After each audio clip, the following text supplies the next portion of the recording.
finally, after years of people asking, please get Wild Woman on the podcast. Please get Wild Woman on the podcast. The stars have finally aligned. And she's here. And this is going to be probably one of the longest introductions I've ever done because there is so much to talk about. Wild Woman was in the thick of the action in Arizona. I shall begin by saying, in her first indictment, she had 155 felonies. Put it this way, after my second indictment, I had 20-something felonies. Each felony carried a maximum sentence of 10 years. If you go to trial and lose, they stack your charges, you get the super aggravated sentence. I was facing 200 plus years. Wild Woman had 155 felonies on her first indictment. If she'd have gone to trial and lost on all of those felonies at a 10-year maximum, stacked, super aggravated, she was facing 1,550 years. God. Let's put this into even more context. The Atwood enterprise was ranked by law enforcement. This was a multi-agency investigation. State of Arizona, DEA, alcohol, tobacco and firearms, border control, and they ranked the members of the enterprise in order. Wild Man was not number 2. Let's put it that way. Wild Man was number 3. Wild Woman was number 2. Now, Wild Woman, small but deadly. I'm not. The neuroscience behind this is she has a tumour on her adrenal gland that can make her go instantly psychotic. Full on red mist like that. I'll give you an example. This is the words of the police now, from the police paperwork. Wild Man, who fears nobody, was seen running for his life from a property with a tiny blonde woman chasing him out of a house with a giant fan trying to smash his head in. This was in the police surveillance paperwork. All right. I remember that day. Even more context. Wild Woman's first raid. I think it was on Farmer. Yeah. In Farmer Avenue, was it? In Tempe, In the Arizona. An apartment there. First raid. The cops found Bibles of LSD. I think the GHB in the kit was overlooked because... it was in the fridge. It was in the fridge, hidden in pop bottles. There was slabs of coke, meth, thousands of pills of ecstasy, as well as pills from various pharmaceuticals from Mexico. There was a rifle. There was a Derringer. There was a Glock, amongst the guns and weapons found. And that's just off the top of my head, remembering the stuff from the police report that was found in that apartment. I think there was a whole page in the police report from what was found in that apartment. All right. Any amount of drugs put in front of Wild Man, God bless him, he would consume. He was incapable of the sales side of that business. But Wild Woman came up the ranks fast and was moving a lot more product than people who'd been trying to do it for a length of time. But a lot of those people are now deceased. So we're just going to give a quick shout out to some of our deceased friends. R.I.P. Cody Bates, R.I.P. Big Micah, R.I.P. Jerry the Prophet, R.I.P. Acid Joey, R.I.P. Tucson Charlie, R.I.P. Joey Crack. And during the course of this interview, do not say we are making these stories up because these names are untrue. We have to change the names for legal reasons. All the names have been changed in the trilogy. Party Time, Hard Time, Prison Time, which features Wild Man and Wild Woman. And we will be trying to stick to those names during the broadcasting of this podcast. If we deviate from those names, then the editors are going to beep some out. Because if any of you watched English Enforcer in Arizona Prison Part 1, which was one of my favourite podcasts with me interviewing Wildman, he, even though I'd schooled him in, YouTube policy and legalities, he was incapable of sticking to the false names. So there's lots of beeping out of names in that podcast. On the way here, I showed Wild Woman clips of rival podcasters saying that I'm a complete fabricator. My entire story is made up. I never did any of the stuff I did. I only spent a few days in jail in Arizona. It was very low level what I did. I never had anybody working for me or anything. And Wild Woman was absolutely laughing her head off at these people. We won't be naming their names, but Wild Woman does have a few words for them at the end of this podcast. She's going to give her an impression of what she thinks of the people who said all this is completely made up. That will be coming at the very end of the podcast. So those people, I imagine their heads are going to be spinning when they hear what Wild Woman has got to say. I think some of those people, they tried to capitalise on... I was at a low point in my life last year when Wildman was poorly, and then ultimately he died. And those rival podcasters just piled on me like a pack of wolves, calling me every name under the sun to try and destroy my reputation, to try and take me down. It didn't work, and their heads are going to be spinning when they hear what Wild Woman has to say. All right, so huge thank you for coming on. Okay.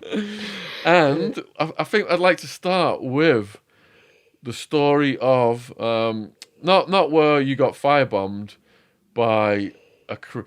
There was a firebombing incident within the crew whereby Wildman had a rival with Skinner, who worked for me. Skinner was my top Ecstasy salesperson, and Skinner coordinated the firebombing of Wild Woman's while Wildman was in federal deportation prison, and the firebomb almost hit Wild Woman. We are going to get to that, but I think I'd like to start with the day the first group of us was SWAT-team raided. So over the course of the raids, there was over 100 of us ended up arrested. But the day of the first group was, I think there was about 12, 13 of us. And we were, mixed race. All of our co-defendants were of various nationalities. You guys who've been following my story for years know when you go into jail, it's all racially divided. So Wild Woman goes in with our female co-defendants to the Horseshoe, Madison Street Jail, 2002, May 16th was the day the SWAT team stuff happened, and it was in the following days we got processed by Tempe Police Department, and we were sent over in the bus to the Horseshoe. And apparently, the four major gangs in Arizona, you got the whites, on the men's side at least, you got the whites, the blacks, the Mexican Americans, and the Mexican nationals. And to a lesser degree, you've got Native Americans as well. So, Wild Woman goes in, and one of our co-defendants is Asian.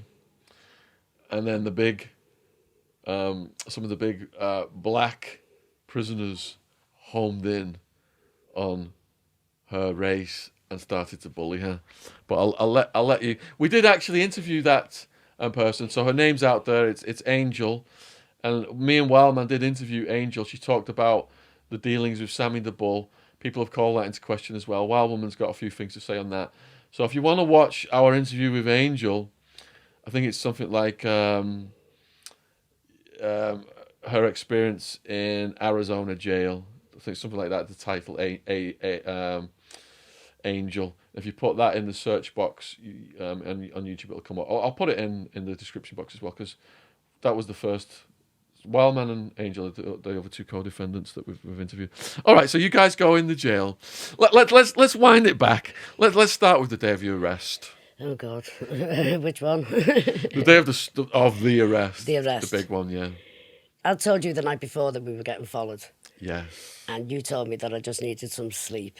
And give me a Valium and maybe go to sleep. And then I went to a friend's when I woke up because I was dead nervous because I knew I was being followed. And nobody believed me though.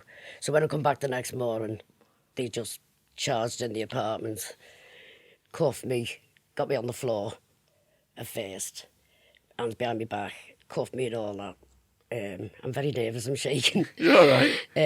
We've interviewed like, we've interviewed the biggest, baddest gangsters in the country. I'm like, And I don't like everyone, cameras. the first time they go on camera, I just don't like them. it gets your adrenaline have going. to- Gets your adrenaline Yeah, going. I'm just a Yeah. bit shaky. I think I'm a bit more nervous now than when I was got arrested. Oh, it's just energy that fuels you on. Yeah. So anyway, all that, they just arrested me in anyway, and I don't know what you want me to say. So are you talking about the day they found all the stuff in your house, or the day we all got into the jail? The day we all got into jail. Yeah, is the that one you're one. on about. That one, yeah. Right. Yeah. Also, it's very vague. I just remember them charging in, telling us we were under arrest and whatever. And sitting out, they took us outside on these long tables. They had us outside and tried to make us look at each other. You and Peter? Everyone. Everyone. Yeah, there was loads who they'd arrested all at once. And they Yeah. had us on this long table outside in the car park. Oh, at the Tempe Police Department? Yeah. Okay. And they had us all sit. Do you remember when they brought you? Yeah, Have yeah, a good look yeah. at you. Because I was thinking, like, They were waiting for if us it's to just me recognise that's been arrested for something, We were all... I quit the importation. They haven't got anything on us. It was for But response. once I started seeing more and more co-defendants, It was to I'm see like, our oh, response, God. wasn't it? Yeah. To see how we react. So they see if they got us straight away then, you know what I mean? Yeah, yeah, So I just wouldn't look at anybody. I wouldn't look at you at all. yeah, You were over there to me. yeah. And I wouldn't look. Did the SWAT team smash And your then- door in before that? No, they couldn't get in. It was locked. They couldn't get in. It was locked. Right. It was locked. I had to let them in. Okay. I'm getting the two. Yeah, there's a lot of arrests here. I'm getting them mixed up, you're some saying. of these stories might be conflicting. I do get a bit confused. All right, I go- have said my memory's terrible. We're at Tempe Police Station. We're getting processed. They actually built Because an... Peter was with me when I got arrested the second time. Yeah, When we all got arrested. yeah, I remember we had them gates outside with the lock. Yeah, yeah, And then it was a little porchway before you got into the house. yeah. Do you remember? Yeah, yeah. So that was locked with the chain and padlock. So they were banging. Yeah. And they were all around the house. Yeah. Please, you know, blah, blah, blah. And they were booting the thing in with the gates, trying to get the gates open, the big wrought iron gate. Yeah. And I'm like, I've got the key. Hang on, I'll let you in. And I let them in with the key. Right, okay. And that's when they charged us then. Yeah, yeah, And they searched the house and there was nothing in the house because they didn't have anything in the house yeah. except for Peter's little glass pipe which he flew down the toilet, but they found it anyway. Yeah. He smashed that down the toilet. What he thought he was going to do with the glass stick, I don't know, but there you go. He was in the back room doing his usual shit. Rather than take us to the police station first, they constructed like an outdoor processing facility just for our co-defendants, That's right, yeah. didn't they? Yeah, because it was weird. Yeah. Because then when we sat there, then they brought another two females, can't remember who they were now. Was it Angel and...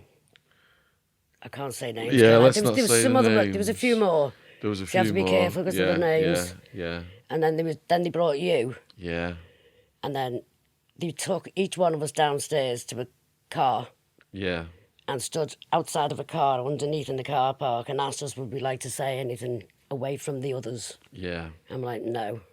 And they had a little tape recorder. yeah, I'm like, I don't know what you're on about, don't know who they are. yeah. Cracked on, I didn't know nothing at first until obviously they know us. Because I remember then they put us all in the van, didn't they? Once they took us Yeah. from there, the outdoor thing. They took us to Tempe Police Department, and then we were in there for about a day. I was in the horseshoe for 2 days. And then they put us in a van to the Horseshoe. Yeah. 'Cause remember us all talking? Yeah. Because that's where Wildman said he'd heard my girlfriend Claudia getting interviewed, and he like put his head in and he was like, "Serious fucking charges, my ass," and he was laughing at them. Yeah. All right. So, when was it that Angel got picked on? Then what happened? I can't remember. We've been there a bit, like a Yeah. couple of days, maybe a week. And it was something to do with their commissary.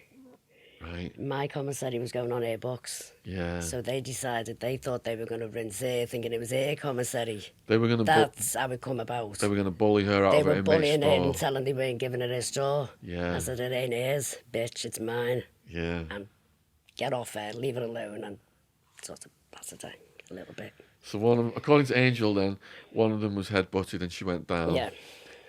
Well, yeah, I'm not sure what I'm allowed to say, you see. No, you're fine. So, all right honestly. then, so I had busted yeah. her and threw her head into the sink. Yeah. Boom. Yeah. Officer, can I say the officer's names? No. One of the officers come out the cage because they were in cages. Yeah. Yeah, we're going to keep all real names out of it. She come out and then I got cuffed and we moved to another dorm then after that because I just kept getting moved from dorm to dorm until I finally got into the pods into the tower where the cell was. And was it true that you screamed at all the prisoners after you headbutted the other one? Yeah, anybody I'm having a bad fucking day. Who wants any more of this? Yeah.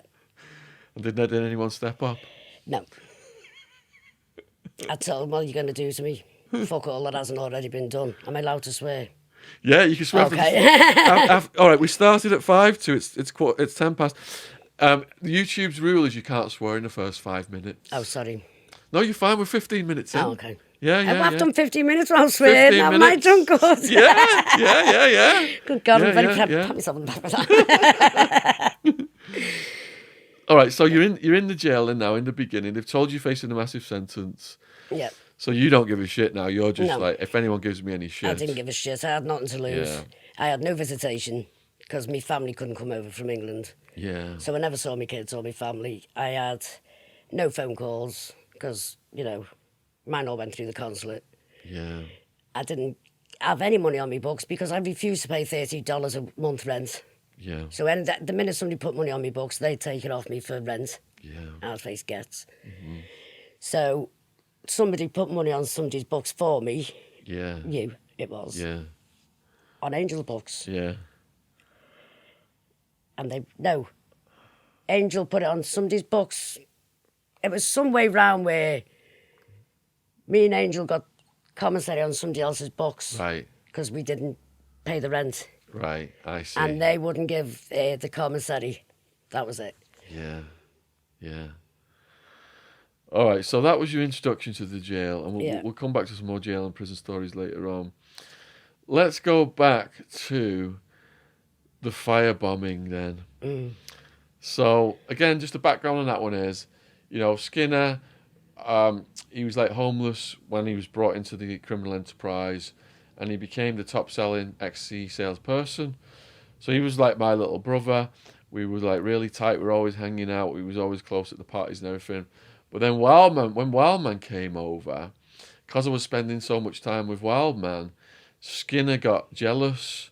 So then there was this like rivalry between them, which culminated in Skinner trying to encourage some people, such as Max, to pull scams on us. And he was one of the bodyguards in the beginning, Max. But it culminated with the firebombing of... He was trying to drive me off him. Of Wild Woman's place. Yeah. So, did Max move in with you, protecting you with a shotgun? Because you told him to. Was that before the firebombing? I don't know. Because hadn't someone been robbed? So we put Max in yours with the shotgun, and he answered the door with the shotgun. No, we just answered the door with shotguns. There was some reason you said you were something. I didn't want him in the house. Happened. No, he needed somewhere to stay. There was a reason we put him there. You wanted him to stay there for a bit. You were getting stuff delivered somewhere. Hadn't someone been threatened or robbed that we knew? No, there was a delivery due next door, I think. Okay. Something like that, was it? I can't remember, to be honest. So he was there for a reason. So he was on meth all the time with the shotgun. And I didn't like him there because he was walking around with this bloody gun. I said, he's just going to shoot me. He's making me nervous. Walking around like an idiot. He was supposed to make you feel protected. And it was making me nervous. I didn't want him around. I could protect my bleeding self. Yeah. You know what I mean? Didn't need him. Yeah. And I didn't trust him. I didn't like him. So then Skinner encouraged him to say that his product had been robbed, even though they just kept it and sold it, didn't they? He was lying. And you warned me, didn't you? Yeah. You said there's a scam going on there's here. Something not right. Nothing set right with me. Yeah. So that's when we knew like Skinner was plotting against us. And then what happened on the day of the firebombing then? It was weird. Because the window was here like that, so the desk thing where I had all my stuff was here. So you were So I was sat like this. Are you on the second floor at this point of a place, or the ground The bottom floor? was the Oh, it apartment. was the ground floor. That's right. It was the apartment, wasn't it? Yeah. And the bedroom was round. It was like a little bungalow type, like my bungalow, similar. Yeah. In like an L shape. Yeah. So I was in the back room, and so I had this side of me face to the window, and I was talking to. I can't remember who was in the chair. I think it was either. I can't say names. I was talking to.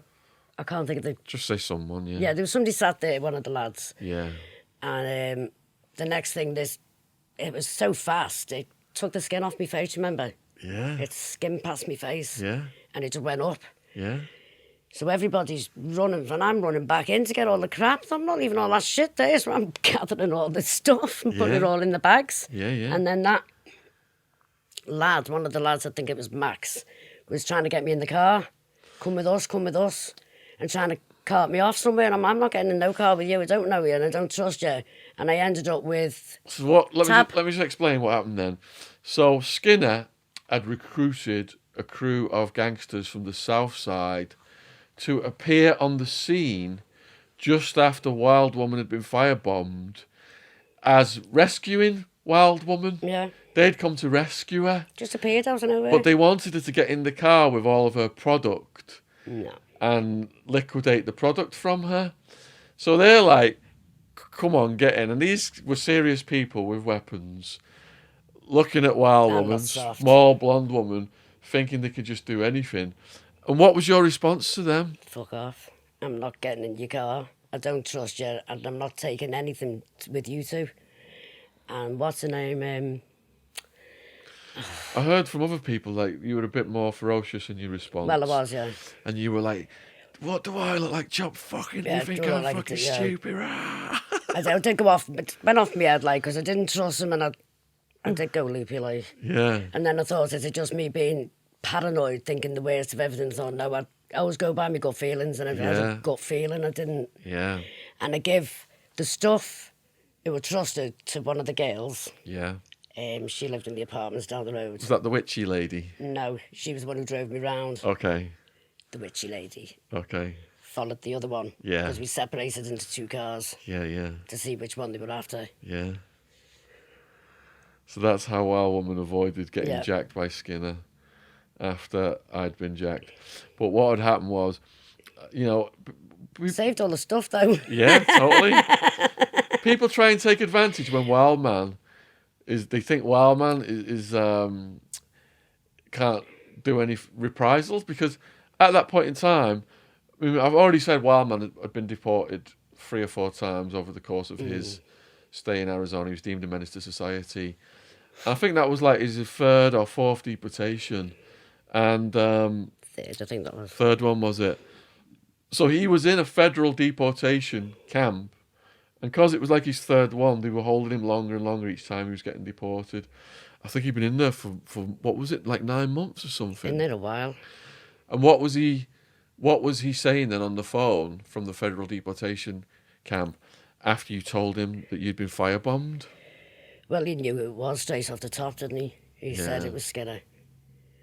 And I'm like, oh, I don't know. And he said it is. And then I went round and spoke to him. Yeah. To Skinner. I remember I went round and messed up with him, and he admitted it in the end. Yeah. That it was him, and he's crying, and I was sorry he was, and all that shit.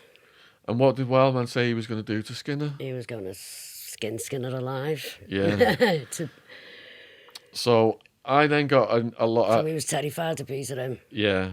Because Wildman's 6'1", 6'2", whatever he was, and massive, even though he'd lost weight on meth, he was still massive and powerful. And Skinner was only short, wasn't he? Yeah. He couldn't have possibly fought Wildman, even though he was always strapped. He was more conniving than... He was very conniving. Very Skinner. street smart and conniving. Yeah. He did have a lot of weapons. He got one of those, is it the Thompson machine gun from World War II? He had one of them from a gun shop, like a giant machine gun. He had all kinds, didn't he? Did you see his other weapons? Seen quite a few, yeah. Yeah. Remember his Slim Shady knife? Yeah. He carried that everywhere, didn't he? Yeah. I think Peter took that off him in the end. Peter ended up with the Slim Shady knife. Did he? Yeah. Did he? So what happened next was, and this is relevant to the demise of the whole enterprise. I had a lawyer who specialised in immigration deportation cases expedite Wildman's release back to the UK. So Peter got freed back to the UK, didn't he? And do you know what happened next? Didn't he just get right back on a plane back to Mexico or Canada or obviously somewhere? it took him a couple of weeks to get back, didn't he, with the tickets and all that. But he got back because by that time I'd been raided the first time. Yeah. And moved to Mexico because he met me in Mexico. Right. Oh no, we moved to Mexico together. He'd come back a day or two before we went to Mexico. We would mess up at the apartments. There's so many deportations and smuggling missions we go on. Bear with us if we do confuse some I of the get details. confused anyway. My memory's terrible. Yeah. All the medication I'm on. yeah. So he gets. I think Hammy talked about meeting him at the airport or something, and they helped him get back on the next. I'm not sure because I was a nervous wreck after the raid.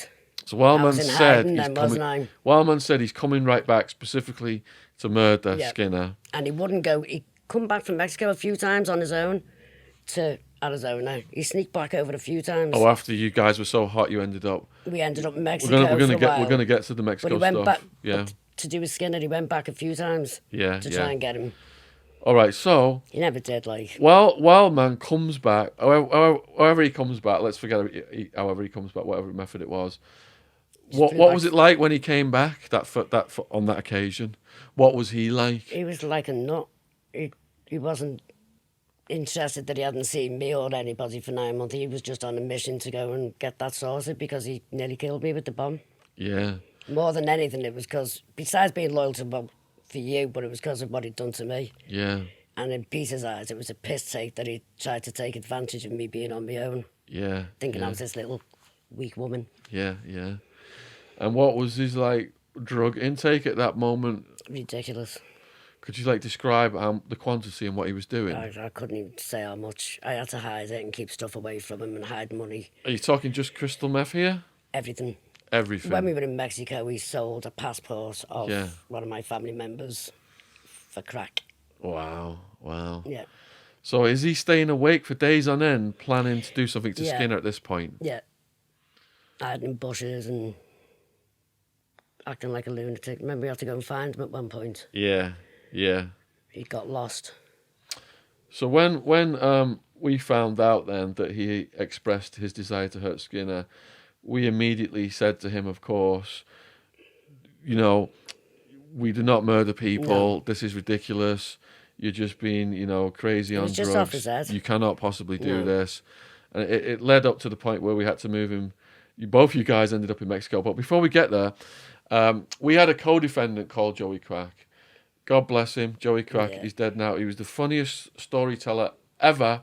When the Italian mafia in Towers Jail moved him in to be my cellmate as a favour to me, he just would sit all night long. All the Italian mafia guys would come in my cell, and he would just tell Wild Ones stories. Crazy. All night long, he would just tell stories about the Wild Man and Wild Woman to the Italian mafia, night after night after night. They couldn't get enough of it. Of all the shit you guys got up to. And I'd never even heard. He was hanging out with you guys with DJ Sketch and Bonnie Boo and all the stuff that went down around that time. It was terrible. It was a nightmare. So Joey Crack, he was like a walking drug testing kit. Yeah. You could take him to a drug transaction. He'd just get the drugs and put him in a needle and just slam him in his neck, wouldn't he? In his artery. Wasn't right, was it? Yeah. So, Juggler Joey. So Joey Crack said it had got to the point in the story where Wildman now had found where Skinner was staying. Yeah. What I didn't know was Skinner had turned us in and left the state. Because the 10 witness statements... He went back home, didn't he? Yeah, to wherever. So Joey Crack shows up at Skinner's expecting to find Skinner. And Wildman is in there with every weapon under the sun. And he grabs Joey Crack. He said, Wildman, it's been up for days, coated in sweat. Grabbed Joey Crack thinking it was Skinner. He said that he had a hammer, pincers, everything. Golf clubs, screwdriver, every knife you baseball could think bat, of, everything. Every knife you could think of. Yeah. Plank awards with nails in it. He put the nails in it. And he was like, where's Nuts, and he'd sit in this... He'd do that on a regular basis. They were in the house normal. He'd sit in his big armchair with all these weapons. You'd have him make a nervous wreck half the time. I'd have to go out for a walk. What kind of conversation could you have with him at moments like that? Was he having paranoid delusions? There was no conversation with him. He'd just sit there sweating with that one eyebrow up, waiting for like Mexicans or whatever to come charging in and get him, or whoever, or just waiting for anybody to kill. He was just off his bar now. Wild Man homed in on Mexicans because he would just go off walking for days on end when he wouldn't even know where he was. You'd have to go search parties for him, looking for him.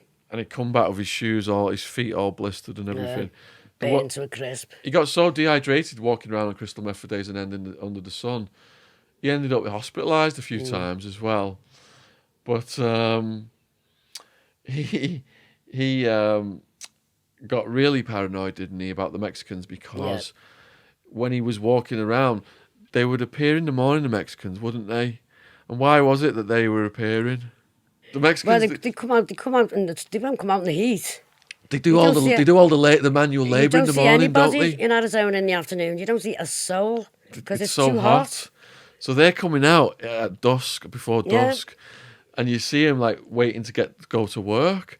But Wildman thought they were following him around, didn't he? Just getting away with their daily business, you know what I mean? He's like around bush hiding in bushes and stuff like an idiot. So he constantly had the paranoia that the Mexicans were following him around. Yeah. And he had these crazy ideas.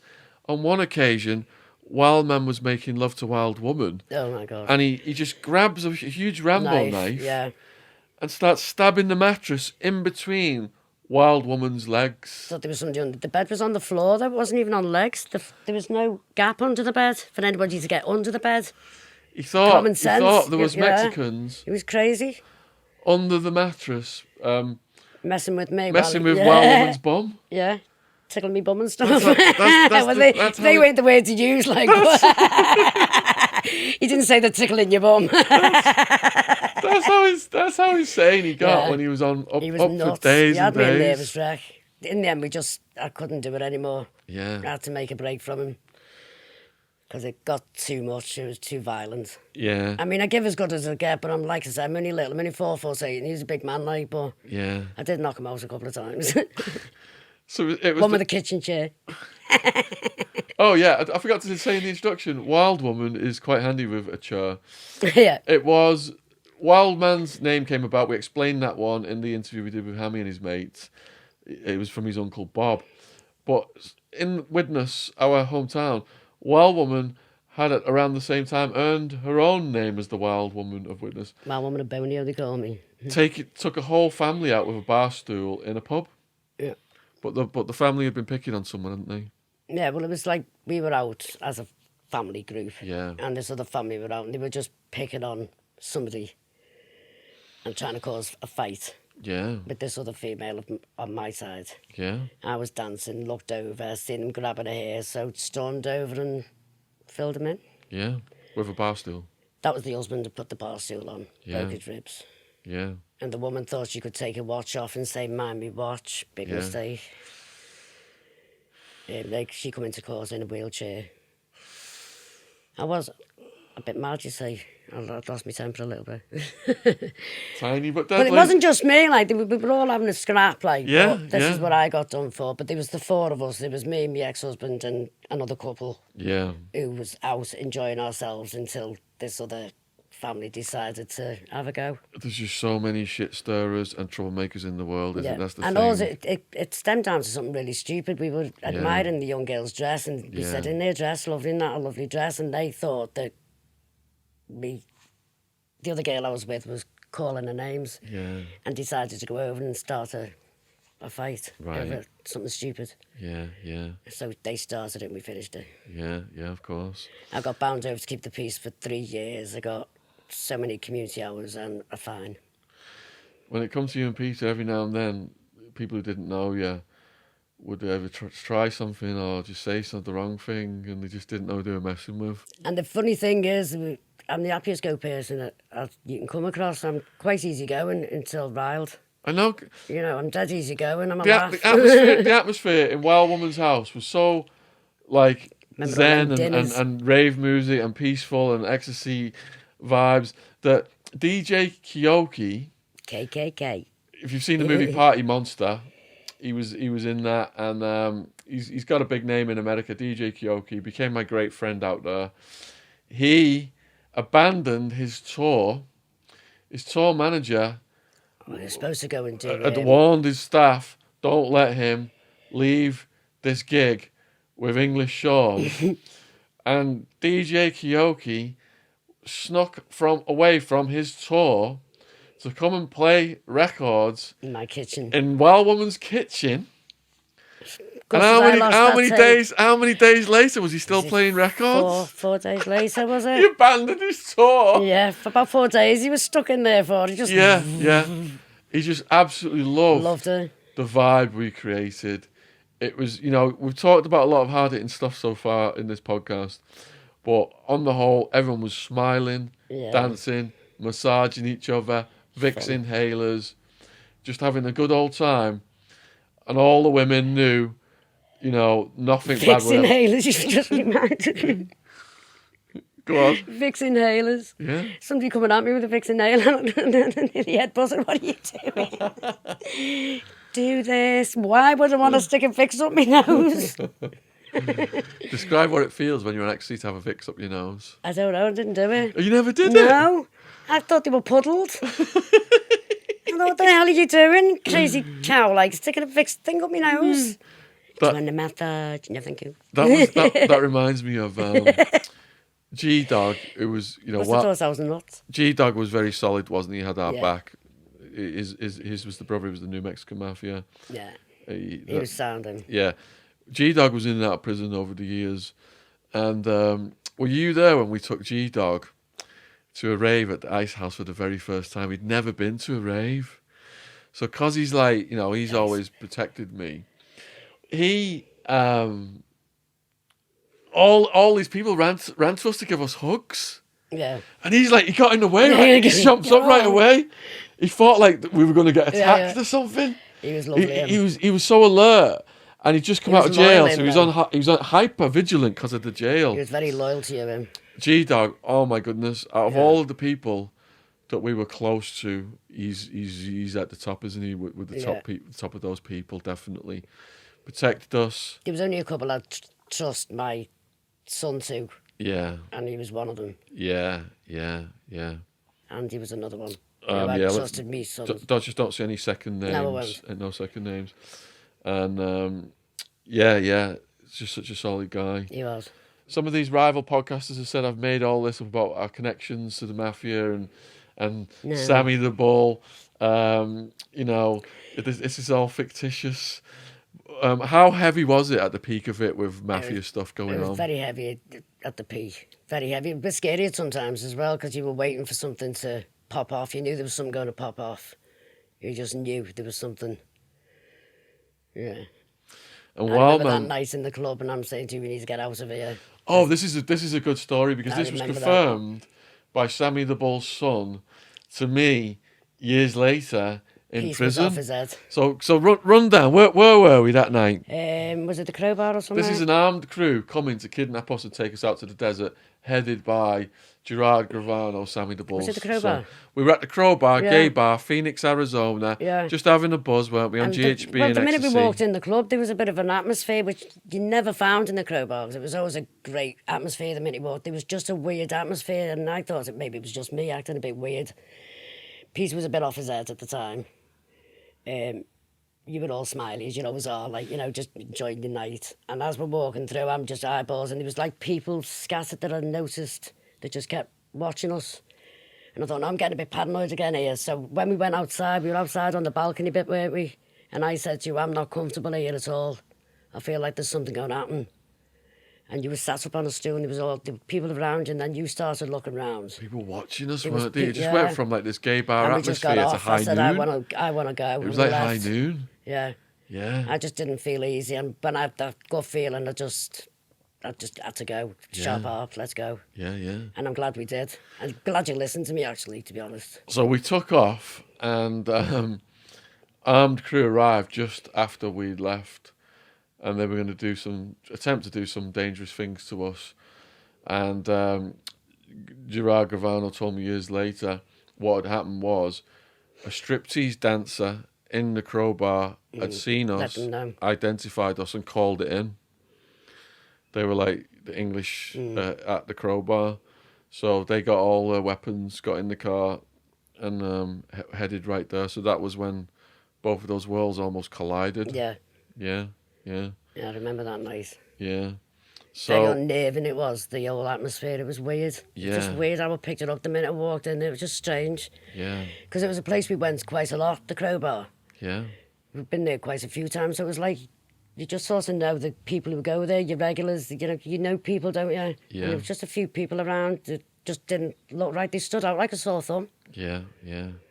It was weird. So were you around then when, let's just say, one of our Asian customers gave money to a guy who was supposed to get pills from me?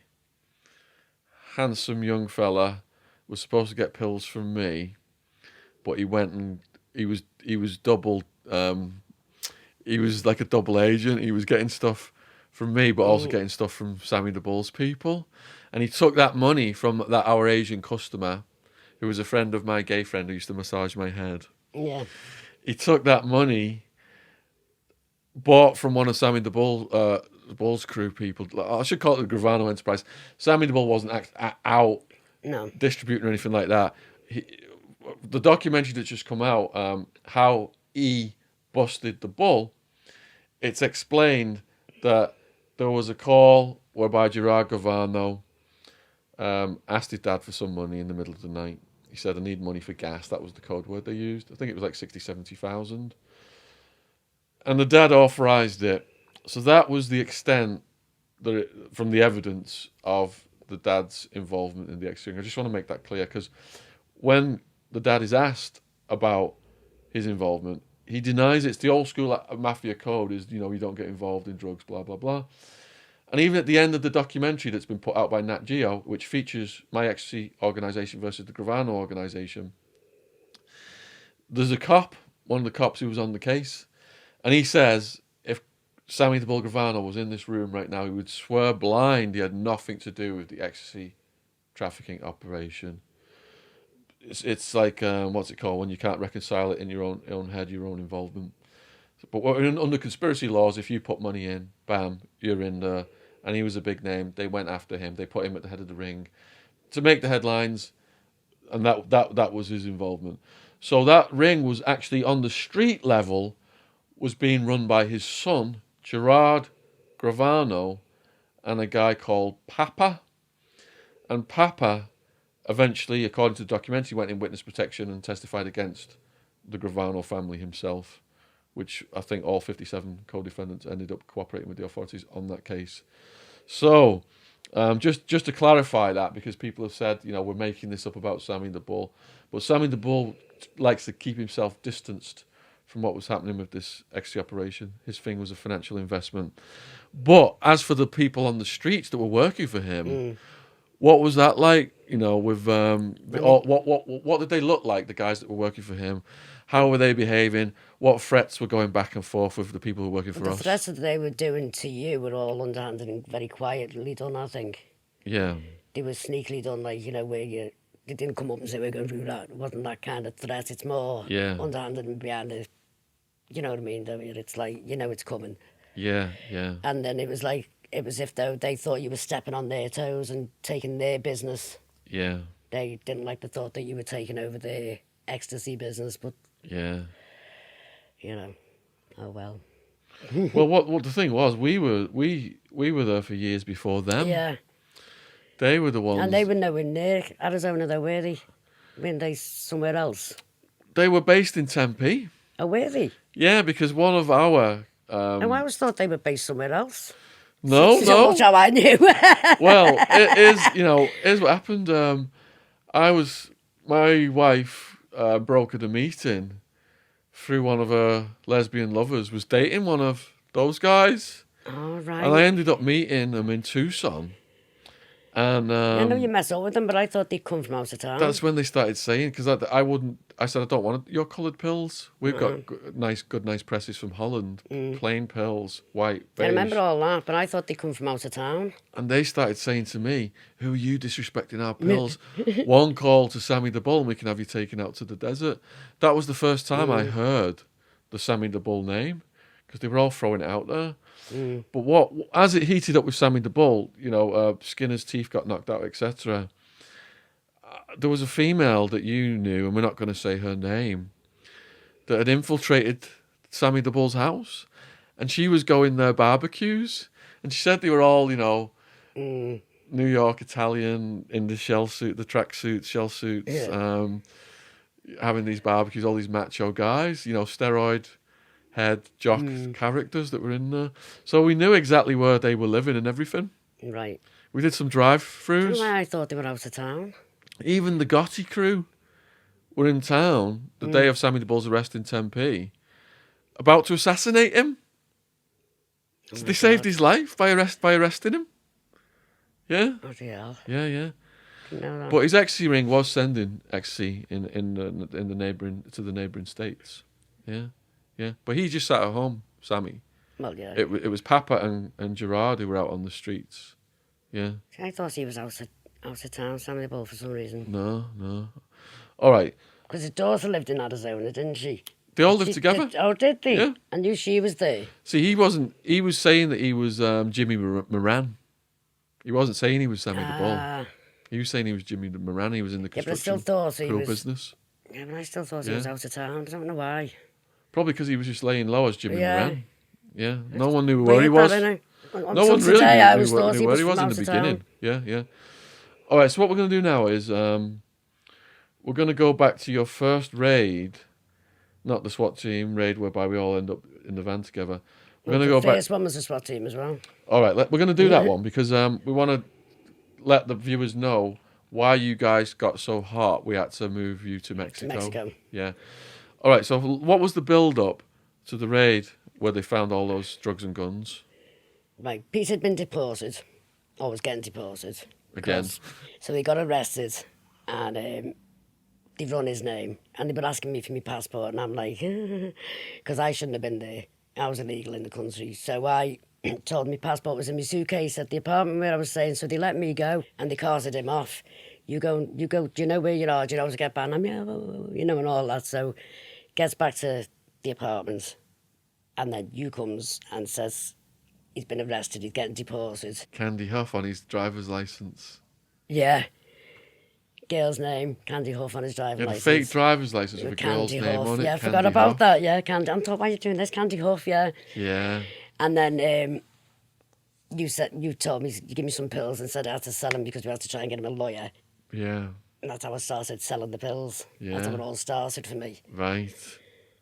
And then I flipped the pills like that, so you brought me more. And I flipped them. Only because I had good help off the lads, though. Yeah. They looked after me, the lads, and showed me the ropes and where to go and what to do. Yeah. Because I didn't have a clue. And then, so eventually I ended up with a safe full of stuff. It started off with a little bag of pills, then ended up with a safe full of... Because whoever was top of the list got jealous, and so that took over the sales. Yes. Remember? Yeah. So obviously, and I had the key on me, on a neck thing so I wouldn't lose it to the safe. But it just come in and threw the keys on the couch. These come boom, boom, boom through my door, charged in the house, cuffed me, threw me on the floor, put the knee in me back, a gun on my head.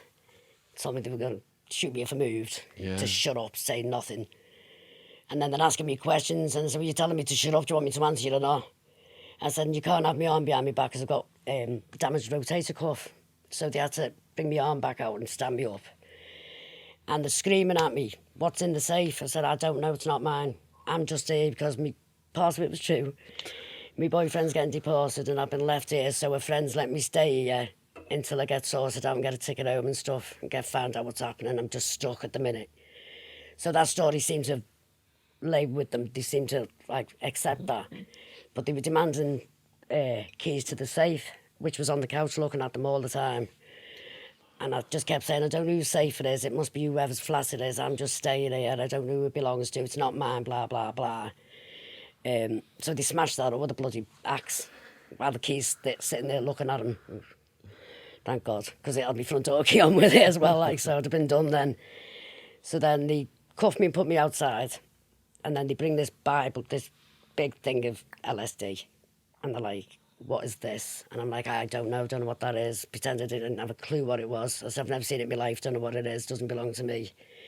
This is we have reason to believe this is LSD. I said, I couldn't tell you. I've never seen LSD in my life. I don't know what it looks like, blah, blah, blah. Then he brought out like blocks of cocaine and crystal meth, and they missed out the ketamine and the other one because it was in 7-Up bottles of pop bottles in the fridge. They were full, big bottles full of ketamine, and what was the other one? GHB. GHB, yeah. So they left that. Then they carted me off down to the station, interviewed me, asked me all kinds of mad questions like, who's this safe? Do I know an English Sean? I'm like, no, I don't know any English people, only the one to come over with. I said, and his friends, he's been here before and come back and brought me back on a holiday because he had been before, so I'm not lying. And he's brought me back to meet his friends, and we're just on holiday, but he's, you know, getting deported because he slapped me. Just told this big crock of crap, which are half true, half lies, you know what I mean? Just spun it round a little bit. And then he thought I think he thought that I was terrified of it all. I was the little minion and, you know, oh, they're going to kill me if I snitch and stuff like that. So he passed me a card with his name and number on it and $10 and said, you get in a taxi and we'll give you 2 days to have a think, and then we'll get back. You can get back in touch with me on this card and we'll have a talk. And I'm just like, right, whatever. So I don't know what you're on about, but okay. So he puts me in a taxi, and then I comes back to the flat, and then I think I got on the phone to you, or so I got in touch with somebody somehow, because it was all phones down. As it is, it's boom, block everything. I got in touch with, was it you or somebody in the end, or you come round and said, why are you still here? And carted me off to the apartments down the road, to the girls' apartments. And then 2 or 3 days later, Peter reappeared and met up with me at the apartments, and then it took us 2 or 3 days to get out of the apartment because he was after Skinner to get him to Mexico. Because I had to go, because obviously they were going to be following me everywhere. And they'd lead me to you and everybody, so I had to get out the way quick. I didn't move out that apartment from the day until I landed in ended up in Mexico. As you know from Wildman stories, there's multiple houses end up on fire or blown up. And we are approaching one of those stories here soon. But let me just go back in time again to the raid then. So I found out, didn't I? I went down there. Your friends upstairs. The lads upstairs. Had they been watching the raid?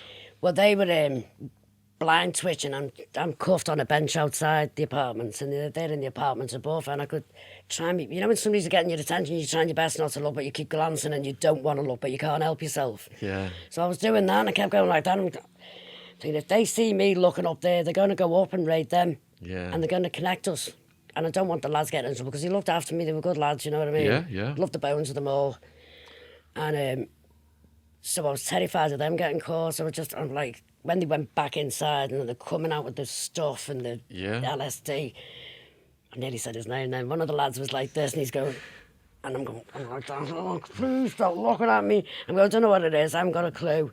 And I'm like, I'm thinking, oh my God, I'm going to get out of this. I've had it, you know. Let me just inject something here. So in the while Wildman was housed, there was 2 stories, and we had rented multiple apartments in that, because wherever we had people operating, our business model was such, we'd have like a person with the product, bodyguards in another place where you could put the money, etc. So above her, she had co-defendants who were protecting her, let's say, armed to the teeth. One guy, he had a fully automatic weapon. I think we brokered a deal from somewhere, and he just like pulled the trigger in his apartment, and it just went off, sprayed his wall with holes. And didn't he blow the end of one of his thumb off, or one of his fingers off as well? It was the end of his thumb, wasn't it? End of his thumb. I can't remember. Yeah. Nuts. Just to put in context the kind of people who were working for us back then. One of the lads who used to, because I couldn't sleep half the time, not because of drugs or anything, because they had that much shit going on all the time. It was constant. Yeah. Because most of them are like night owls, aren't they? Yeah.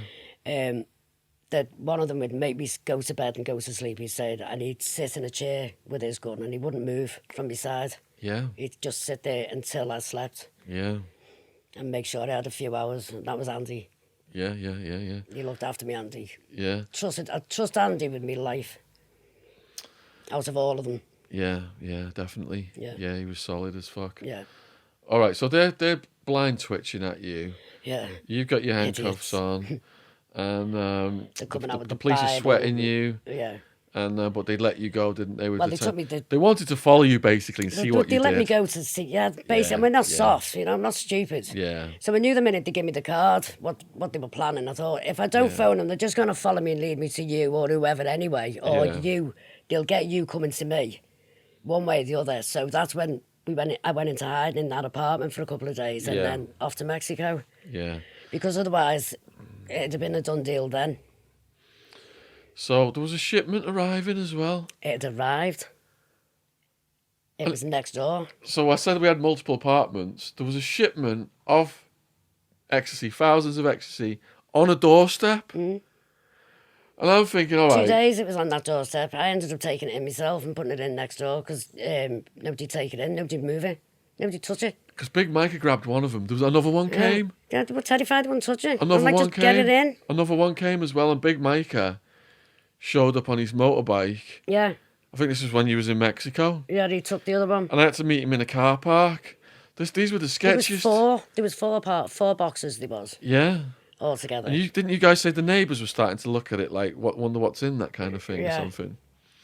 So these packages, the police are watching this place. It's been raided. The packages are arriving, and we're figuring, how the hell are we going to get these packages out? We didn't know if there was anybody in the apartment opposite watching because it was like a little 2 blocks like that with a little path going through the middle and trees and stuff. And in the police paperwork, like they hidden, did have wasn't people it? in apartments over the years watching us. See, there was my apartment here, and this corner one was the one. Yeah. The delivery one. Yeah. The lads were upstairs, and we didn't know who was opposite us. Yeah.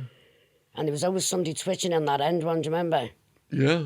Yeah. And we wouldn't touch them parcels, because the minute you put your hand on that parcel, they've got you. Yeah. So nobody would touch them in the end. I got one in, and then another one come.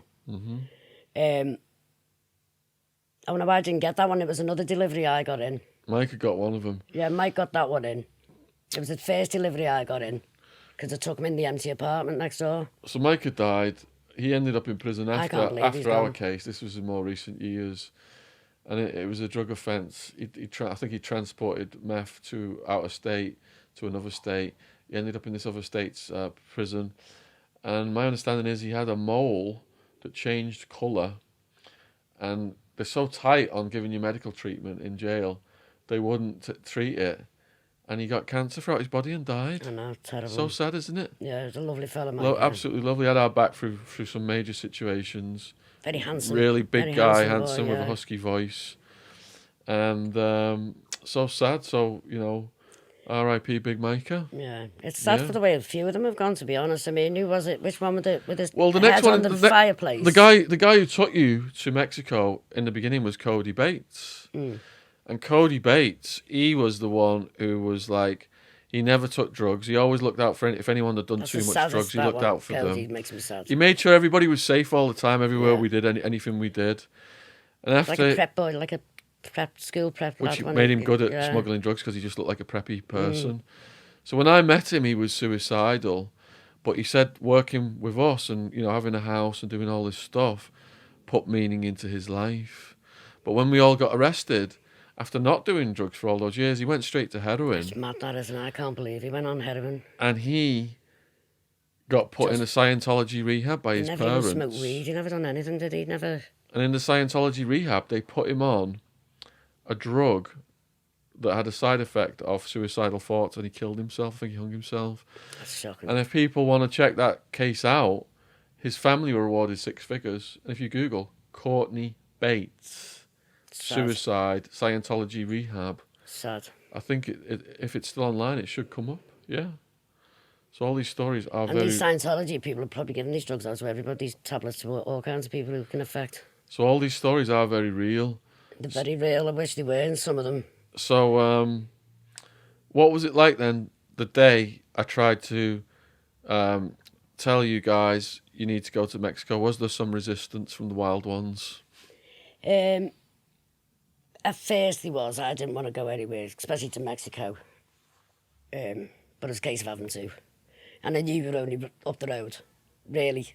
It's like going from Widnes to Runcorn, and it's just across the road, really, Yeah, and it's just yeah. there.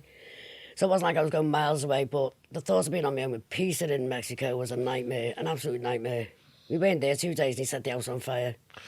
Yeah, we're going to get to that. All right, so Cody Bates then, just a preppy, normal-looking guy, isn't Yeah. he? Very short, is it gingerish, like pale hair? Yeah. Upon blondish, gingerish hair. And I gave him some spending money for you, didn't I? And tell him, go down there and get them a place, and we got you this place. So when you arrived in Mexico after this drive with Cody, what was the drive like actually when you're going down there with Cody? It's all right. It was a bit scary, like, because Peter was still in one, and he didn't want to go. Yeah. Obviously, he just didn't want to go, and he's like, "No, I'm going to take my Skinner's first." Because he still wanted to kill Skinner. Yeah, it We're was trying just- to talk it him was out just- of it. He was just focused on that all the time. That's all you'd ever get. Even in Mexico, that's all he went on about. He was Yeah, adamant he was going to get him. yeah. Thank God yeah. he never did, like. Yeah, yeah.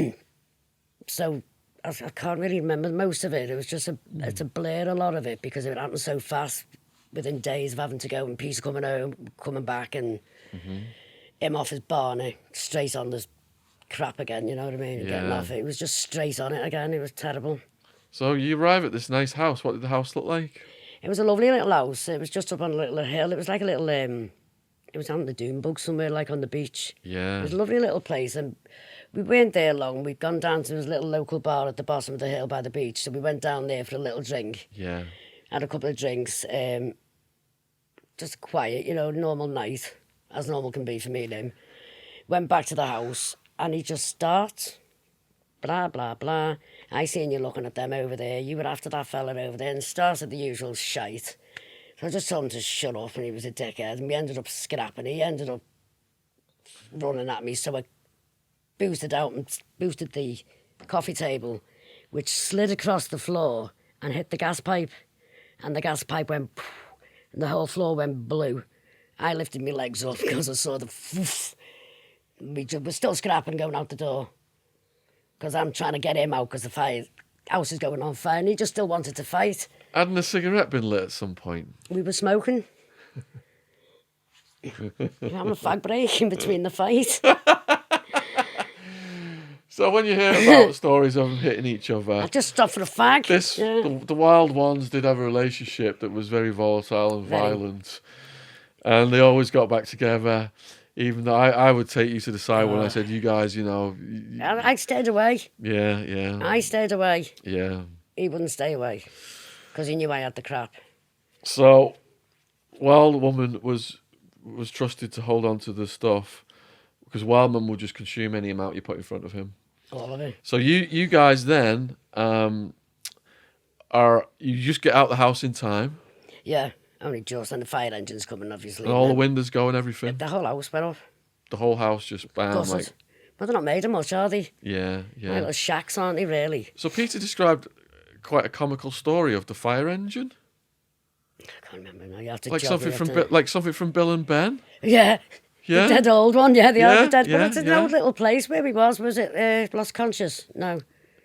Porto Penasco, Rocky Porto Point. Penasco, yeah. And then yeah. but we were in Los Conchas at first. Los we're Conchas, in the yeah, caravan yeah. thing as well. We ended Yeah. up there as well on the beach. Los Yeah. Conchas, that's in Porto Penasco. Yeah. But where was that little house? Where did we end up in that little house? It was somewhere down. I never the saw way. the house. It It was was only- up in smoke before I even had a chance was to get only a down little- there. I don't know, I was only there a couple of days. I think it was our first, second night there or something. I'm like, I can't believe it. I just paid the rent on it and everything. And then we moved to it was like a caravan, but it's not a caravan, you know what I mean? Yeah. Like a mobile home, but it was on these beautiful gated area on a beach in Los Conchas. Yeah. Conchas. That was beautiful. Had a sun deck on it and everything. It was lovely there. And then people got sent over Yeah, to us. yeah. Certain people got sent. All right, before we get to that, let me just go back in time to what my thoughts were then. I was like, before the wild ones went to Mexico, I was told that if the wild ones, especially Wildman, act up in Mexico, the Mexicans would take care of them. People were like, yeah, they think they're big and bad and tough in Arizona. They can't mess around like that in Mexico. So Cody Bates, who had coordinated the house, paid the rent, took them down there, he went back down there with provisions. And he shows up at the house. And the house Is no longer. looks like it has exploded. Well, it did. It was the gas went up. The gas pipe went up. It just went. So Cody Bates, upon hearing previously that if the wild ones acted up down there, the Mexicans would kill them, thinks the Mexicans have killed them. Yeah, he thought he blew us up. He shit himself. He shit himself because he thought he was next. And he drove all the way back I think they're dead. to Arizona to report to me that the house has been bombed. Maybe the cartel must have got pissed off with them and something's happened. They don't play around in Mexico. No. So I'm thinking, right. My first thought is that the wild ones are indestructible. We've got to get to the bottom of this. I was naturally concerned for Peter and Kerry. Yeah. The house is blown up. Your best mate's house is blown up. There's going to be some natural concern, but how tough they are. You could put them in any environment and they will dominate. So I was thinking, we've got to get to the bottom of this. Now, I had a guy working for me who was a US military sniper, a gay guy. I think we called him Frankie Flowers. I think in the book he's called Tommy Tulips. So we sent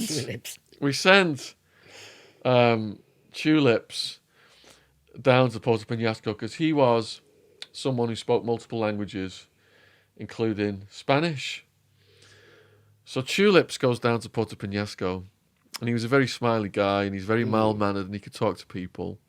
So I knew he would find out right away what had happened. And he located you guys, didn't he?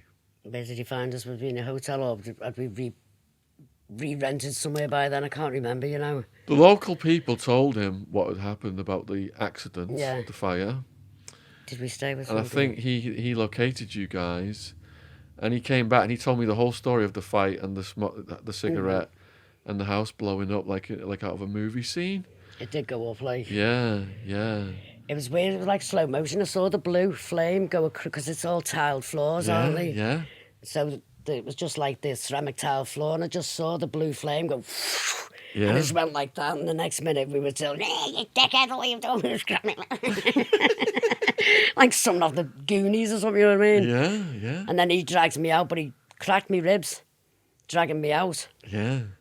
You know what I mean? So he cracked Trying two to of me get ribs. you out in time so you wouldn't get on fire. Yeah. Yeah. He wanted to finish me off himself. So Frank, Tulips finds you guys then. You've now relocated. Yeah, I think we ended up in the place in Los Conchas then on the travelling place. That was lovely. And then he just destroyed that up there because he ended up driving somebody's car and crashing it into the sand. He couldn't drive. Everyone was instructed never ever to let Give him a Wildman car. drive because whenever he's been behind the wheels, he's always wanted to know what it would feel like just to crash it into the nearest car or wall. So that's what he done. That's exactly what he did. Yeah, straight into a wall. Straight into a wall. Yeah. Who was daft enough to give him the car keys? What's his name? I was on about him the other day off Danger Mouse. What's his name? Penfold. Oh, the postman.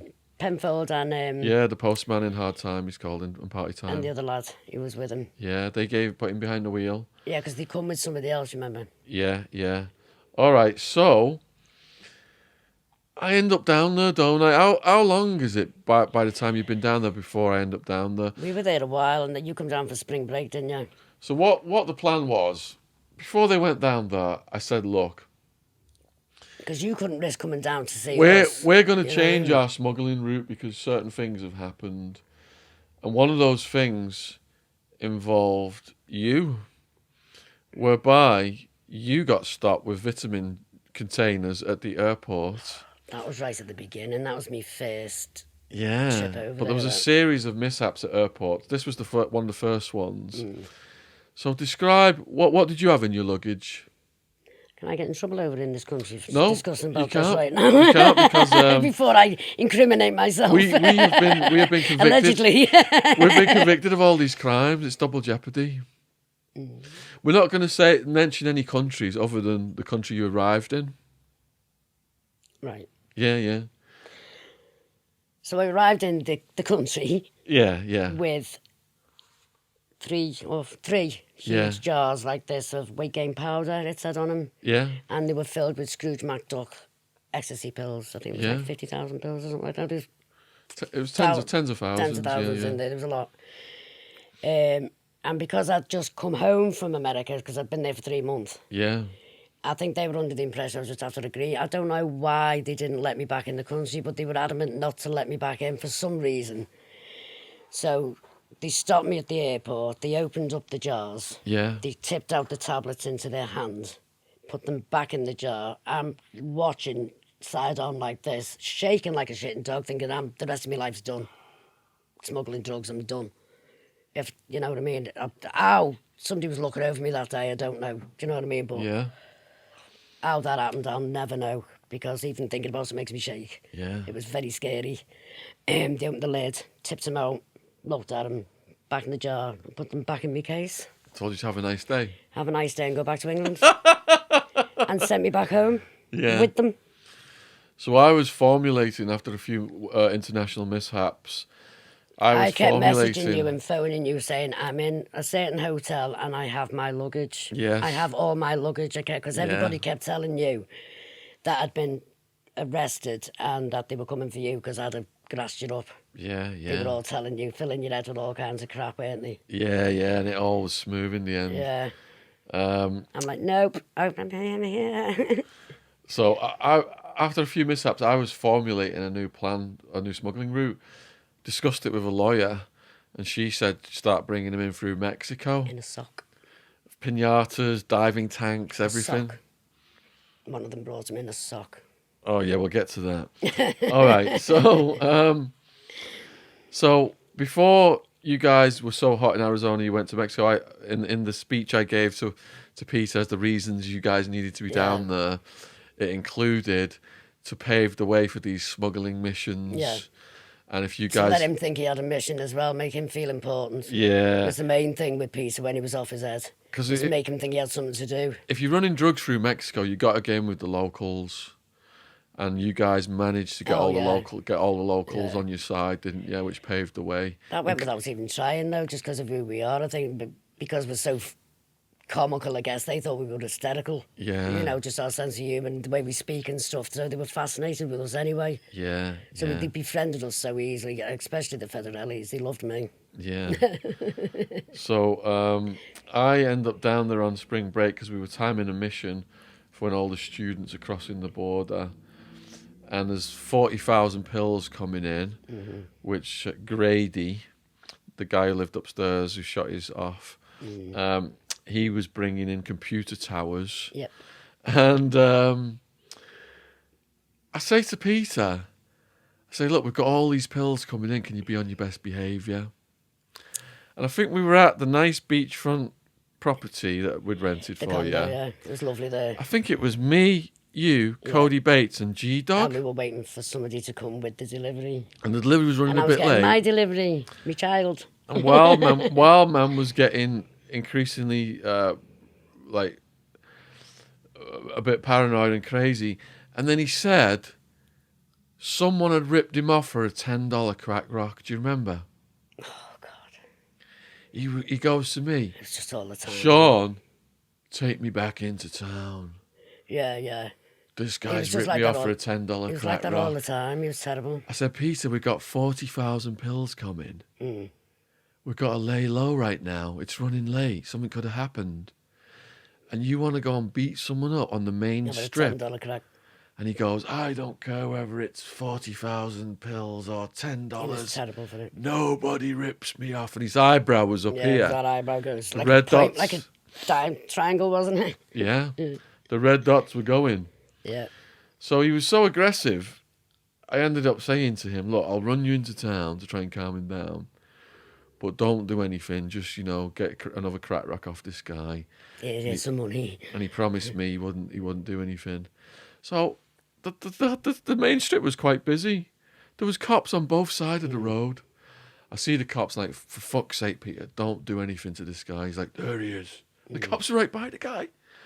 So he used the momentum of the vehicle to fucking time a punch on the side of this guy's head and bang it against like a lamppost or a bus stop post or something and knock this guy out and jump out and maul him like the bear.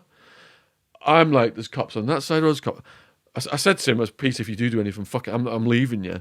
Yeah. I got the fuck out of there and left him mauling this guy. So I get back to you and I say, Kerry, he's just twatted the crack dealer in front of the cops. I gave Cody Bates some money. I said, look, go and bail him out. And then, like 30 minutes later, he just walked in smiling. Yeah, he does. I know those cops, they get drugs from me. Yeah. Well, they do. They used to come and get all kinds off me. We were friends with all of them. Like the Federellis got me out the cells a couple of times. Yeah. And they were above the cops. Yeah. They're above the guard, because the guard is the cops. And then there's the Federellis who ride around on the pickup trucks with the rifles and everything. They're running Pete around on military trucks. Yeah, they do. They gave me made some tour. fella come back and apologise to me because he had run my foot over on the car. I was only crossing the road and it was my fault. I stepped out and it was just a truck, spring break, a load of lads, all drunk in the truck going past, and they just didn't stop and I just stepped back. Yeah. Federelli's right behind him, made him come back and say sorry to me. I'm like, it's all right, lads, it's all right. And I go, my God, it's awful. Some pretty serious guys that were connected to the cartel took me on a tour in like a military truck. Yeah. On my own to all these like weird places and introduced me to people. Yeah. Very strange. Very crooked. Strange, but handy to have in your pocket though. yeah, that's the thing, writing now about the cartels and researching Mexico and what it was like with the violence. The whole country's divided into plazas. And to run drugs through a plaza, you've got to be in with the locals, otherwise they will take everything off you. And they will torture you, kidnap you, and hold you for ransom. They take you to the desert. Yeah, They don't care. Yeah. It's like if you've not got any money in your pocket when they arrest you, you've got no chance of getting out the cell. Yeah. And you don't get fed or anything unless your family brings it in. Yeah. Yeah. So how long were you guys have control of Mexico for? How long were you down there? I can't remember. We were there about a year. About a year or so, wasn't it? Year and a half, maybe. Yeah, yeah. We were there a while. So those pills come in around spring break, and we decide to have a party. We've hid the pills off in a vehicle. We've got so many vehicles. We're moving everything around. So many places rented. We're moving everything around. And we decide to have a party, don't we? And we've got a friend. We call her Turbo Dyke in the book. The head of she said she could have sex with any woman way before any man. Very tough, short. She's the one who was, Peter, she's the only person who Wildman moved in with who did not move out of her own house within days. Yeah, right, got you down. We showed up. I said, Wildman was too hot in Tucson. There'd just been a situation with multiple police cars called out. I'm calling all my mates. Can you house Wildman for a few days? And they're all shit scared. No way. Please don't do that to us, Sean. Please. And she's like, yeah. I call her. And she's like, yeah, move him in. He can walk my fucking dogs. Oh, he's dead now, Andy. So she moves it. We arrive at her house. She answers the door naked. That was just her thing. She was a striptease dancer as well. And she just didn't have any inhibitions about her She body. had no inhibition. She was always naked, doing the house clean, everything. Unless I was there, then she was dressed. Was she? Because I arrived one night. I arrived at hers one night. And Peter was on the sofa. Turbo Dyke was sat on a chair watching the TV, just completely naked, just watching TV, all happy. Peter was sat on the sofa. These dogs were like, they looked like half Rottweilers, half Pit Bulls or something. They were, there was Bella Boo was one of them. Yeah, she's better. She died. What was the other one? Bella Boo and... You'd have to ask her. Nearly said my son's name then, because he loved them, didn't he? Looked after them. Yeah, I arrive, and Peter's like half conscious on GHB. Yeah. He's playing with his own nipples. You're on the phone, screaming at him, like murder. Oh, look at this. He's playing with his nipples, listening to you on GHB. Bellaboo jumps up on him Just start licking his mouth and everything. and starts like trying to French kiss him. Yeah. And he's so out of it. He's like, he could barely resist. So the dog's got its tongue in his mouth. You're like this. Because he kept telling me he was going off to these meetings and doing business, and he wasn't. He was getting off his tits with titty girls all the time until I caught him. And I'd go and beat him up or something, or here. What did you used to say to him when you found out he was hanging out with titty girls? Mad. What, why do you want to hang around with titty girls? Well, you know the response on that one, don't you? What happened there? Last time I went to titty bar. We're gonna get to the story in a minute. So I walk in, and like, what the fuck's going on here? The dog's French kissing Wildman. She's on the sofa naked with her pierced breasts and a pierced clitoris, watching TV, and it was just absolutely mental, wasn't it? He's off there. And she's like, he walked me dogs, and all these people who are threatening me, he's beat the fuck out of them, and he walks me dogs. I love having Peter living with me. Yeah. Nobody else could fucking cope. She was totally down for the cause. She was all right. So I'm setting the table for the Mexican spring break story here. We decide to have a party. The shipment comes. We've got it boxed off. There's G-Dog. And G-Dog starts going out with Turbo Dyke, doesn't he? Yeah. And there's you. There's loads of us down there. There's more and more appearing, isn't there? And all the jocks are down there. All the spring breakers are down there from the university. And next thing, you see, like, I think it must be a flatbed truck or something, like it's like a float, like a carnival thing. Yeah, they are. Going through all these jocks. There's hundreds of jocks now just yelling and cheering. And you hear all this, like, yelling and cheering just cascading. And sex on the bonnet. And then there's Turbo Dyke. Yeah. She's got two girls on the flatbed truck. But the traffic's that vast that they go very, very slow. Going very slow. It was like an exhibition. It was like a float, wasn't it? Just very, very, very slow. Slower than a float. They were doing the Dyke Triangle, the lesbian triangle, and all the men and everyone's just cheering. There's all this commotion. On the bonnet of the car, weren't they? Yeah. And next thing, there's like whistles, and the cops. The cops start coming. Get in! So the cops run, right, to try and arrest the women doing this sexual display. Yeah. And then all these jocks rise up and form a wall to protect them. Because they've run in. We were in was it a little hotel room or something? We were on the We'd front. rented like, little houses and everything. Little house on the front, wasn't it? Yeah. We were near the end here, weren't we? Yeah. We'd rented a house. Undercover cops were down there as well, trying to suss us out at that time. Yeah, from Tempe. And then, like, the jocks are throwing, like, bottles and cans at the cops. Yeah. The girls jump up and run. And you've got, like, naked girls running up. I nearly said her name then. You've got cops with whistles running after naked girls. We got it in, though, didn't we? With jocks throwing things at them, trying to block it. I'd never seen anything like it in my life. It was crazy. And we didn't even orchestrate this. This was normal spring break. This was Sallywhack. This was Turbo Dyke. This was what she had orchestrated herself. Yeah, no. She was because it was woman. spring break and the traffic, there's that much traffic. They might as well just been on the stage in front of us because the traffic wasn't moving. She just got up on top of this bleeding truck. It was almost a riot situation, and we did manage to extricate her and get her in one of the houses. Yeah, we got her. Yeah. She'd have probably whitewashed them all anyway. She would have. She's puddled. Because Peter always used to say, just hit me as hard as you want in the face, and she'd just punch him. Yeah. She really liked punching him in the face. And he loved it as well. Well, he used to tase out his own balls, didn't he? He used to say, anyone tase me anywhere you want. And he was like, his toes were getting tickled. Yeah. Not right. All right, so we're in Mexico. There's some sketchiness goes on, so I switched the pills to somebody else. We do manage to get that 40,000 pills over the border, but that was one of the last shipments, I think, because things were deteriorating fast.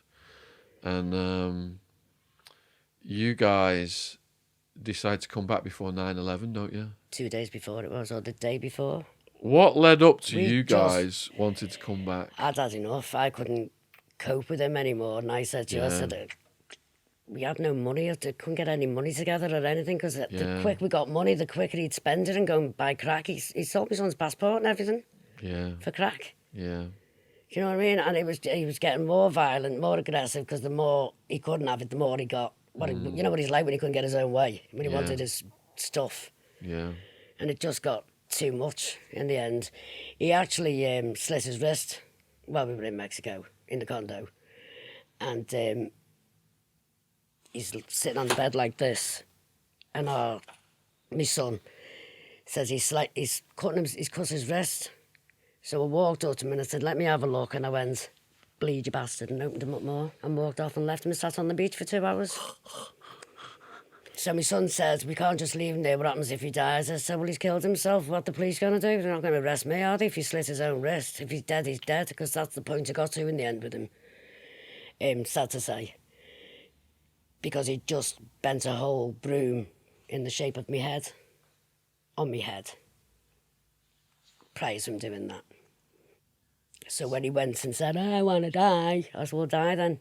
Do us all a favour. And he sat on the end of the bed, cut his wrist, and I went, boom, and pulled his wrist down so it'd open, bleed, and walked off and went and sat on the beach for a few hours.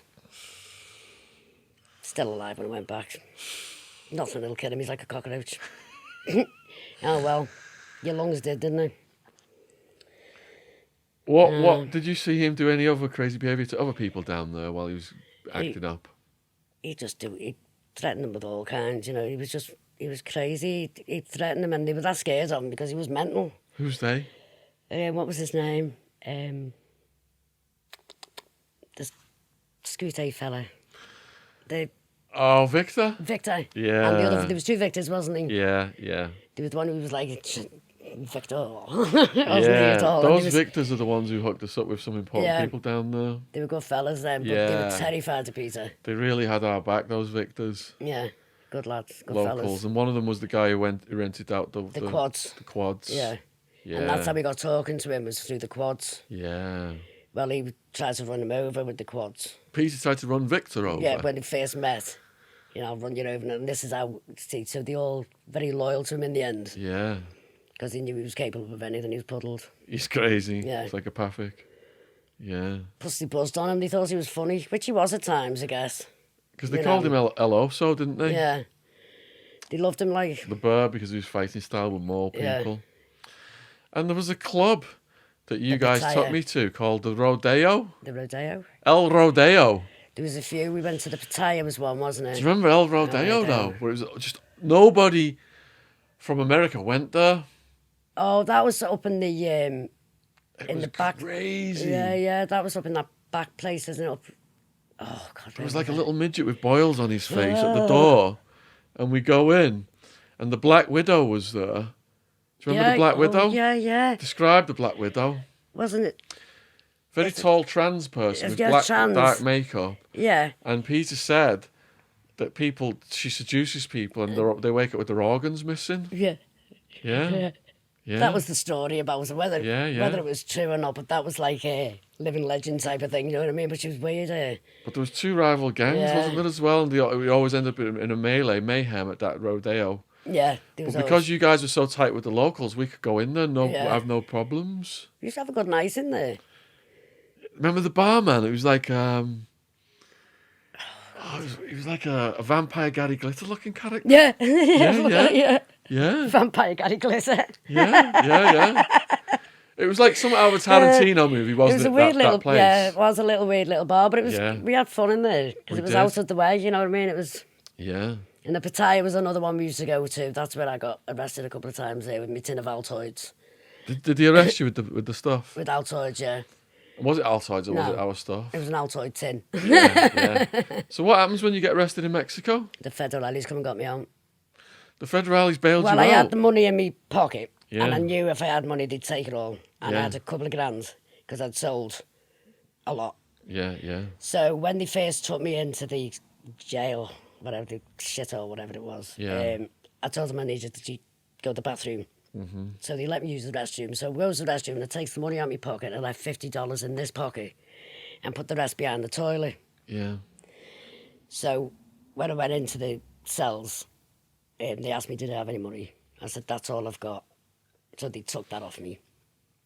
And about an hour or two later, the federales come walking in, and the next thing I know, I'm being released. So I'm crying. Can I just go to the restroom and clean my face? Got me money back in my pocket and out the door and mugged him. I think I gave him about $500, something like that. Yeah. And out of trot. So the police left me alone from then on. Right. So how many times did you get arrested down there? They tried to arrest me a couple of times. I only actually went in the cells the once. There was a few attempts, but, and they'd leave me alone. What was the cells like then? They were the most men and women together. Yeah. Jesus. The men and women together in the cell. They don't. I know that fly's been bugging me for hours. Yeah. They don't separate. They're just little shitholes. They're just filthy. You don't get fed. You don't get nothing unless you have family to bring your toilet roll or anything in. You don't have nothing. What if you want to use the toilet? Just. Is it a hole in the ground? I don't know. Didn't use them. Yeah. Wasn't there long enough, thank God. And was like men giving you like There was only sweat you or two men in. anything? No, there was only two men in there, Yeah. and I think one of them was just drunk on the floor, and the other fella was just like he looked like down, proper upset, like he shouldn't be there. Yeah. He was Mexican, he'd just been raiding for the night, maybe he'd been drinking or something, but Right. they were no trouble to me, because I just Yeah. rattled. I'm English. Did anyone give you any trouble in Mexico? No, not really. Yeah. Not that I can think of. Not really. No, we had a good time there when we were not fighting. Yeah. And when he wasn't running around looking for crack or whatever, anything he could get his hands on, to be honest, anything. Did you ever go into the shanty towns around that area where like The shanty towns, what do you call it, shanty? Like the barrios like and the that. corrugated No. metal and all No, that went up stuff? into the barrios and that, Yeah. know. I got attacked by a dog and bit. I had to go in hospital, have a needle. What did the barrio look like? It's weird because it's so dark. It's black. We'd have to Yeah. go there because he'd go to his little house there where they'd move a curtain and save it out the window. Yeah, yeah. And it's pitch black. And the tiny little hut houses, they're only tiny little houses. But you don't know you're upon a house until it's there. And they're everywhere. And the dogs just come running out from nowhere to run out. Took a chunk out my ankle, had to go and get a rabies shot and everything. What the hell did it? Yeah. Because it just comes from nowhere. It was only a little thing, but it just comes shooting out the dark. Yeah. I think I was on my way down to the shop, but I had to cut through the barriers to get to the shop from where we Right. was. Wow. Because we ended up in this grotty hotel near the end. Yeah, yeah. In this room. It was terrible near the end of Mexico. So this dog just come out and took a chunk out my ankle. Yeah. I ended up in hospital there when my back gave out. I was, that's when we stayed in the caravan. Yeah. So We squatted in there. We were squatting in a caravan. Wow. We just broke into a caravan and stayed Yeah. there. So Yeah. Peter Because all the money that he had for rent and stuff when you were looking after him yeah. was getting spent on crack. I didn't see any of the money. Peter describes then how there was also a group of people he took control of, you guys took control of, who were like kind of like beach bums, and they were just like hustling around and like living on the beach and stuff, and he ended up like giving them things and they would sell them. There was one lad, but he ended up doing a run for you, do you remember? Oh yeah. What was his name? So let's not say his name. No, but you know what I mean. Let's don't just you? say there was a guy one of the smugglers that we lost. Yeah. This was part of the demise. He as was well one of of the everything. beach. He When was one of the everything- beach lads, but he lived with his parents and that. But he did stay on the beach all the time. He was he was American. But his family were high up, weren't they? Because Yeah. his mum was in with the But I think he a just local wanted to politician do. or something. Yeah, and he wanted to be one of them rebels kind of kids. I think defy his parents and do naughty stuff type. So he spoke But Spanish. I think Peter talked him into a lot. Yeah. I don't think he'd have done half any of it if it wouldn't have been for Peter Yeah. goading him and getting him to you can. He spoke Spanish. So when I got down there, it was presented to me that he wanted to do a smuggling mission, and we He was hooked. very stony faced, wasn't he? We arranged it because we thought he was stony faced, he could speak Spanish, Mm. this would be good. But Peter said that when he was on his way back, he'd stashed some in his sock that he was consuming on the way back. Mm-hmm. So he's got all these thousands in his The luggage, sock. and he's got them dropping out of his sock. That's what Peter said. That's how he got caught. Yeah. And I'm in Arizona. I get a call from the Mexican. No, my lawyer gets a call from the Mexican police because everyone who worked for me had benefits, whereby you call this lawyer. And my lawyer said that he'd been stabbed in the Mexican prison, and we needed to send him some money to a local lawyer to try and get him out. But we got to be careful because once you start sending these people money, it never ends. Yeah. So we sent him everything we had at the time in terms of cash flow. But then just everyone under the sun started calling, asking for money. Yeah. Lawyers, police, everything. So we had to cut it off. So anyway, the guy was moved from where he was getting attacked, and I've never heard from him to this day, and I hope he's done all right out of the situation. I don't know what happened to him But his after mum was not too happy, was she? And she was connected to a local politician. Yeah. And didn't they then start to turn the local business owners against you guys or something? Yeah. It got a bit hairy. Yeah. Because of his son. So how did you know it was turning against you? Well, wasn't it? Didn't we? There's something to do. We were still in the condo then, weren't we? Yeah. And then we ended up losing the condo because wasn't she friends with the landlord or something? The landlord became one of the 10 witnesses against us in the original grand jury indictment. They stole my passport from there. Yeah. They'd been in there and took my passport. Yeah. And said they never had it, and they did. They gave it Tempe police. Yeah. Yeah. They stole my passport. Yeah. Because it just disappeared, and they said they never had it. I said, you've got my passport. And I fought tooth and nail all through my prison sentence, which I didn't have. It was all pretend. Yeah. While I was in prison, I fought looking for this. It's all in my police records about my passport. So things are going downhill fast for the entire organisation at this time. If you've read Party Time, it's on Amazon worldwide. You'll know that my lawyer took me to the side and said, look, you've got to stop, the heat's on. So I'd stopped the importation. And this was before they'd even started the wiretaps. The wiretaps come later, which is why they didn't have any evidence on the actual enterprise. They missed the boat. That's what my other lawyer, the New Mexican Mafia, sent me later on, said they'd completely missed the boat. So... in Arizona, I'm living with my girlfriend. I've stopped the importation, and I'm just, the money's, the stock market where I had my money has collapsed. So everything's just collapsing at the same time for everybody. It's collapsing for you guys in Mexico. Wildman's getting more and more out of control. He was just out of control. And, totally out of control. I send a female down there to pick you guys up and bring you back over the border, which happened just 2 days before 9/11, because that border was closed then, wasn't it? And so I'll just call this person, to protect her identity, Cousin It. So Cousin It arrives in Mexico. The car was a shit tip. I remember that distinctly. He went mad. Look at the state of the fucking car. You're going to draw attention to yourself just on the state of it. It didn't even look like we were just going to travel through. You could tell she lived in the bleeding car, do you know what I mean? I thought, oh my God. Let's do some of your major border crossing stories. Oh dear. Because one of them involves, they get captured and they escape. Should we do that one first? I don't know why they wouldn't let me in the country though, you see. That's what baffles me. Yeah. I don't understand why they kept stopping me getting in the country, and so I was more adamant to get in there then. Yeah. Plus I thought my kids were there. Yeah. Let's do the escape one.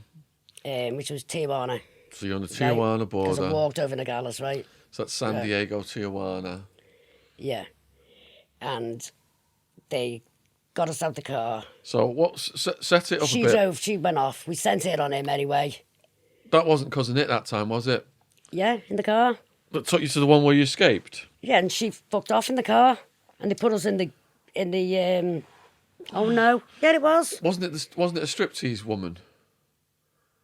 A stripper? Stripper. Who drove you to that border? No. No, okay. No, it was her. In a scruffy little car. Okay. It's only a little car and all the clothes in the back seat, I remember it. Yeah. And she got us there. Yeah. To the border place, and it's like a tower thing, but not, you know what I mean? Behind like a glass doorway thing where they stand. Yeah. And he looks at my passport. Mm-hmm. Obviously, Peter didn't have one. Looks at my passport, and my name must be coming up on their computer every time they run my passport. I don't know why. Yeah. Because I've never been in trouble up until then. Oh, so Peter Wildman had I know what it was. The stripper who took Peter to the border. Yeah, they didn't. Peter Wildman had been instructed: do not cross the border into Mexico because you're in America. It's like trying to tell a kid, Yeah. you're in America. The problem right now is to smuggle one wild one into America from Mexico. If you go into Mexico, we have got 2 wild ones to smuggle Because we'd already got him back over, hadn't we? America. That's double trouble. Under no circumstances, cross the border into Mexico. So what does he do? Goes to Mexico. Goes straight across the border. Because he was back in 2, wasn't he? Nuisance. So now we've got the problem of 2 of you So then, coming over the border together, and he's got no passport. so they put us in this room, this glass thing where we could see all the traffic on the road. So you get captured at the border, And they go off to put in go a on room. this radio thing, and they're chatting, and he gets on this thing, and I'm looking, I said, that door's open, and please go, should we just go through? I said, what are they going to do? Shoot us? So we'll just walk. I said, we didn't know what was going, just act dumb. How just far walked. away were the guards from you at this point? They were like, they weren't that far. Yeah. They were like over there, like the other end of there. They weren't that far Yeah. at all. They were just talking, so we just snuck off and just walked. Back into Mexico. And once we got, because it's only a bridge, it's only Yeah, a road. It's not like a big, massive thing you've got to cross and you're over the border again. Yeah. Do you know what I mean? So we just walked and just went down the back streets, disappeared, and then you sent over Robbie and a load of lads. So I sent over Rossetti. Yeah. And a group. Yeah. To make it look like we're all coming back from spring break. Now we have to. It was the weekend. It was now just a we weekend. now we've got to break. move you from the Tijuana border because you're too hot now on the Tijuana So let's border. go to Nogales. We've got to move you now to the Nogales border. Yeah. And there's a crew of people Met me make it there. look like a bunch of drunks are just walking back over the border. That was the plan, wasn't And it? Rossetti, whatever you call Rossetti. him, said to me, all you'd have to do is say you're from the USA. Yeah. He said, so they'll say to you, USA, you just say, yeah, USA, or just say, yeah. So we said, so I'll say to you, USA. So I went, yeah. He went, just keep your mouth shut. He said, say nothing with me Scouse accent. He said, there's no way you'll pass as an American. So I just kept my head low. And with me being small, and they were all taller, I just smiled and inside I was shitting myself thinking, this is it now. They got me again. Not that they could do anything with me, they just had to send me back. Yeah. But I was sick of getting sent back. Yeah. I've been through Toronto and everywhere, Canada, Mexico, everywhere trying to get through. 2 American borders. So where did you head to when you got through that border that time? Rossetti's girlfriend's house, was it? Is that where we was? Wasn't she a real estate person? It was some posh house. Lovely house. In like Chandler or something like that? Yeah, it was lovely house. Yeah. So we went there. How did you like living there? We went there long. Right. It was just a quick stay off for a couple of days until you sorted something out for us, and then we ended up in Bonnie's, was it? Oh my God, yeah. Boo Boos. Yeah. So this is a house whereby there's a DJ and his girlfriend, and the girlfriend would cry watching the fish move around the tank. Yeah. And get lost in beads. Get lost in beads. They were on meth all the time. Oh, yeah. She'd go on these little missions and then go off on another one. Did they have a bald cat Shiny. as well, a Sphinx, or was that someone else? She had a couple of cats. Yeah. She's still got cats, but can I say her name? Boo. Call her Boo. Boo. Yeah, Boo. Boo still got a cat. I still talk to her every now and then. Yeah. What was it like living there? Was Peter now back fixated on killing Skinner? Well, that was before the Skinner thing, really, wasn't it? Oh, that's right. That was early days. That was That's early right. on. That was I've got it before. Yeah, chronology that was early when I first got there. Yeah. No, we was just on the going out with you and getting off his trolley phase. Really. Yeah. Going out and doing business at the beginning, getting off his face a little bit and partying a little bit. Wasn't that bad at the beginning, to be honest. Right, it just accumulated. It got worse. The more meth he done, the worse he got. Yeah. It's a very bad drug, that. Do you remember, I think, at that DJ's house, you said that Peter was like looking through the bathroom window or something, and it was one of the times he like turned on me and he was saying, I know too much, or Sean's got the Mexicans coming or something. Yeah, he thought you were going to get him killed and bury him in the desert, didn't he? Yeah. He even thought, and you were his best friend for life, you know what I mean? You were like blood relatives if you think you were blood. Yeah. But he was that paranoid and that off. Yeah. He was convinced you were out to kill him as well. It got beyond. Because he was looking at me and Rossetti in the car mirror. He was on the back seat. And he's like, I know too much. He You kept telling me, guys are I know, taking I've me out to heard the them, I've desert." heard them talking. I haven't heard anything, Peter. Yeah, There's nobody here to hear them talk. He'd hear you talking in our bathroom, you weren't even there. yeah, yeah, He'd be in the house, I can hear him. I've just heard them, they're in there plotting. There's nobody in there, he'd be terrible. yeah, He had me on edge all the time. yeah, yeah. All right, so jump back forward then to the 9/11.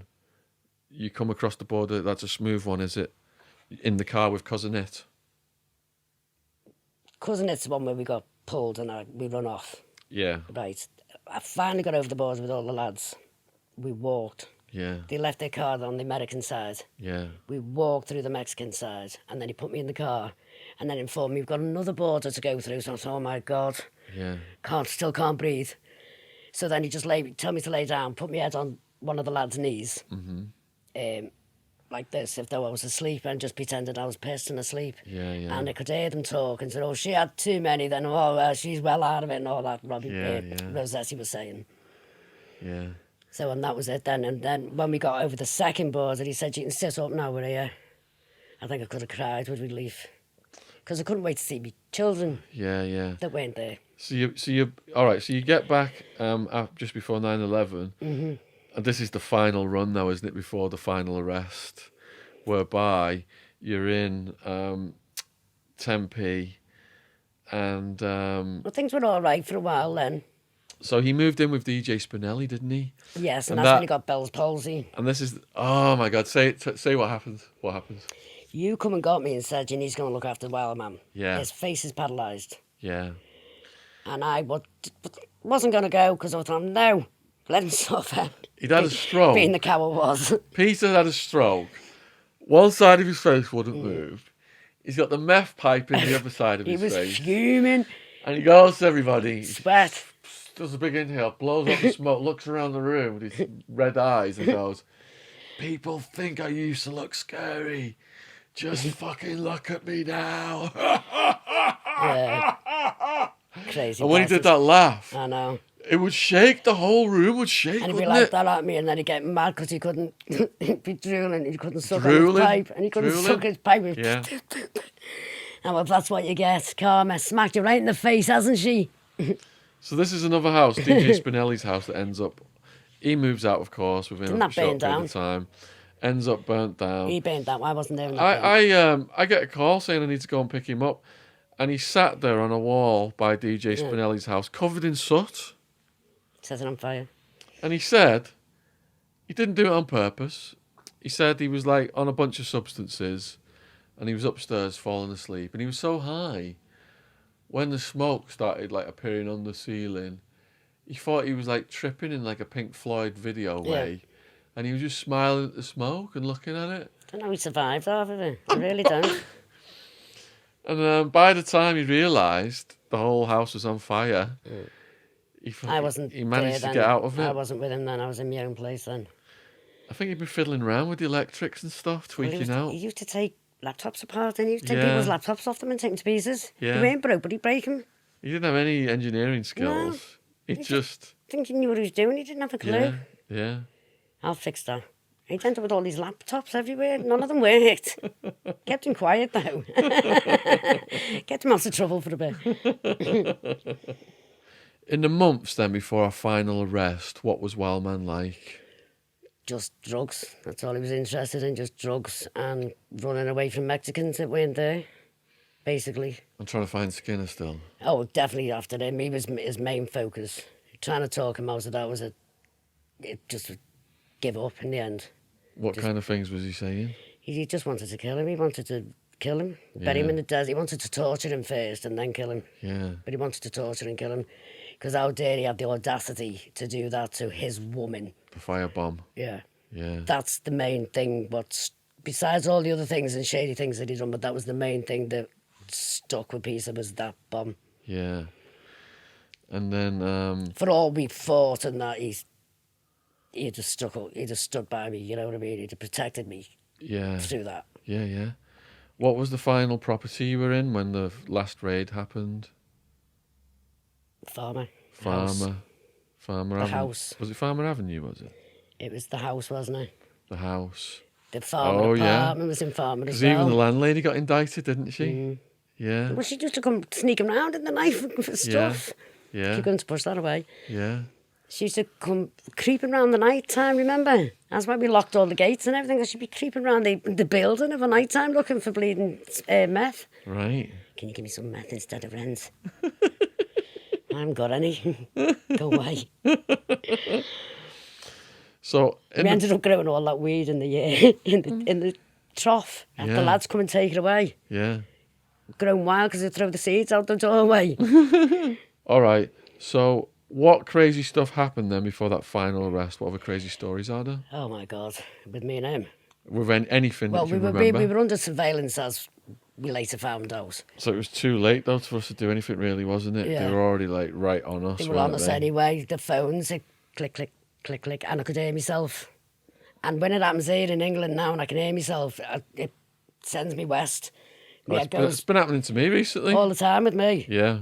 Where I can hear myself and I'll have to ring you. It's just a bad line here, I think. Yeah. But it sends you a bit skit when you've been... Doesn't it? Yeah. I am a bit skit now. I'm very paranoid all the time now. When I Yeah. wasn't paranoid, I was just gutty feelings, but now I'm more paranoid about my surroundings and I'm on edge all the time now. I don't want to be around trouble anymore because I don't want to Of course. go through all that again, the prison and all that, and not see my family and my kids. Yeah. Because, you know... And was your computer telling you anything? When I logged on, a little, like a rectangle blue screen, little block box would come up and say, I couldn't log on because somebody else has already logged onto your account. Would you like to try again later? And I just switch it off. My computer was saying others are using your computer right now. Others are now onto your. Others are using your login.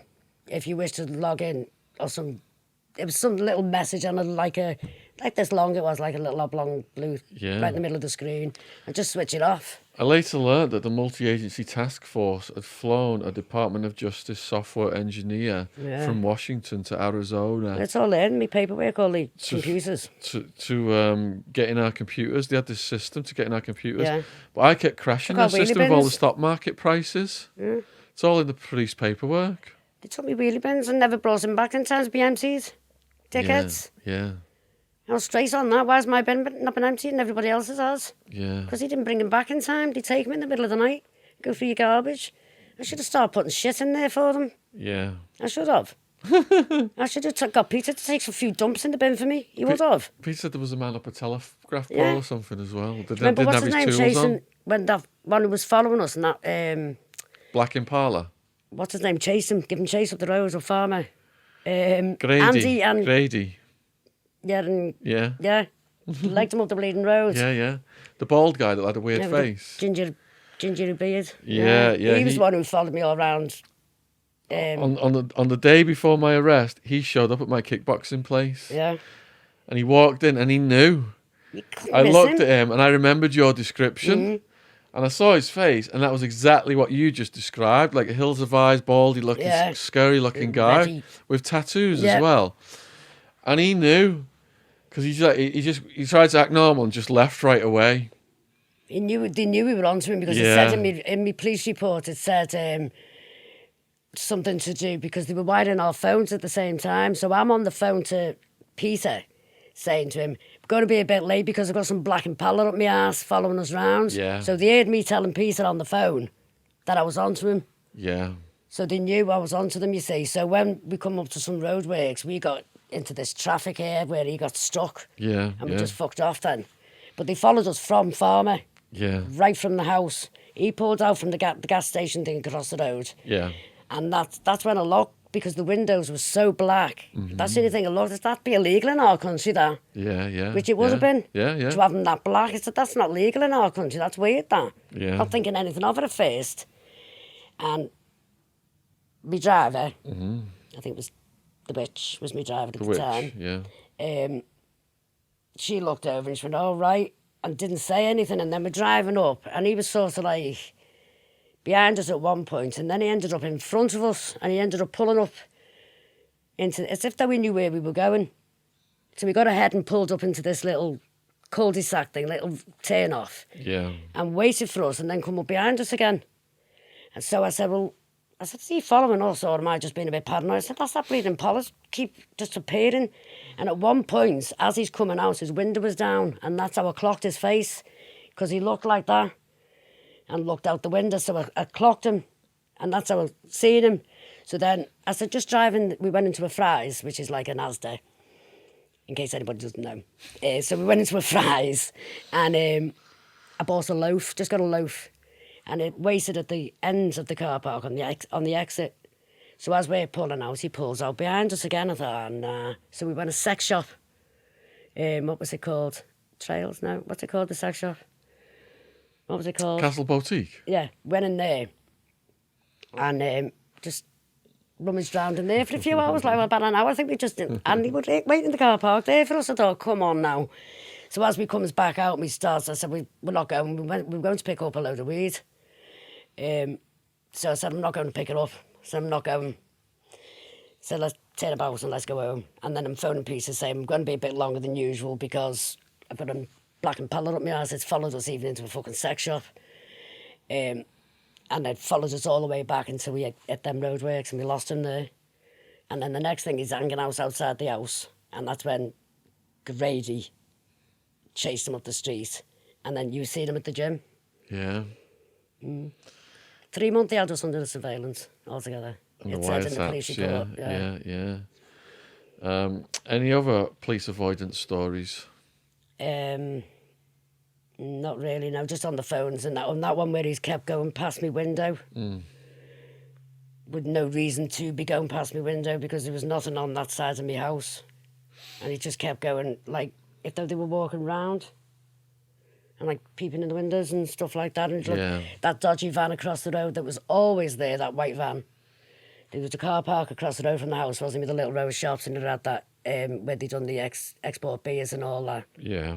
There was that white van with them two fellas in and out of it all the time. Yeah. And I kept saying they're watching us, and somebody was saying no, they're just workers. And everywhere I went, there was roadworks everywhere. Do you remember the woman in the high heels and the jacket outside Bonnie's? Because Bonnie's was like this, and there was like apartments and stuff. And then you'd look up the road, and there was like, and there was a woman with a jackhammer thing in heels and a viz on. And I'm looking, I'm thinking, are you taking the piss? For real? You don't think I'm going to notice you're in your stillies?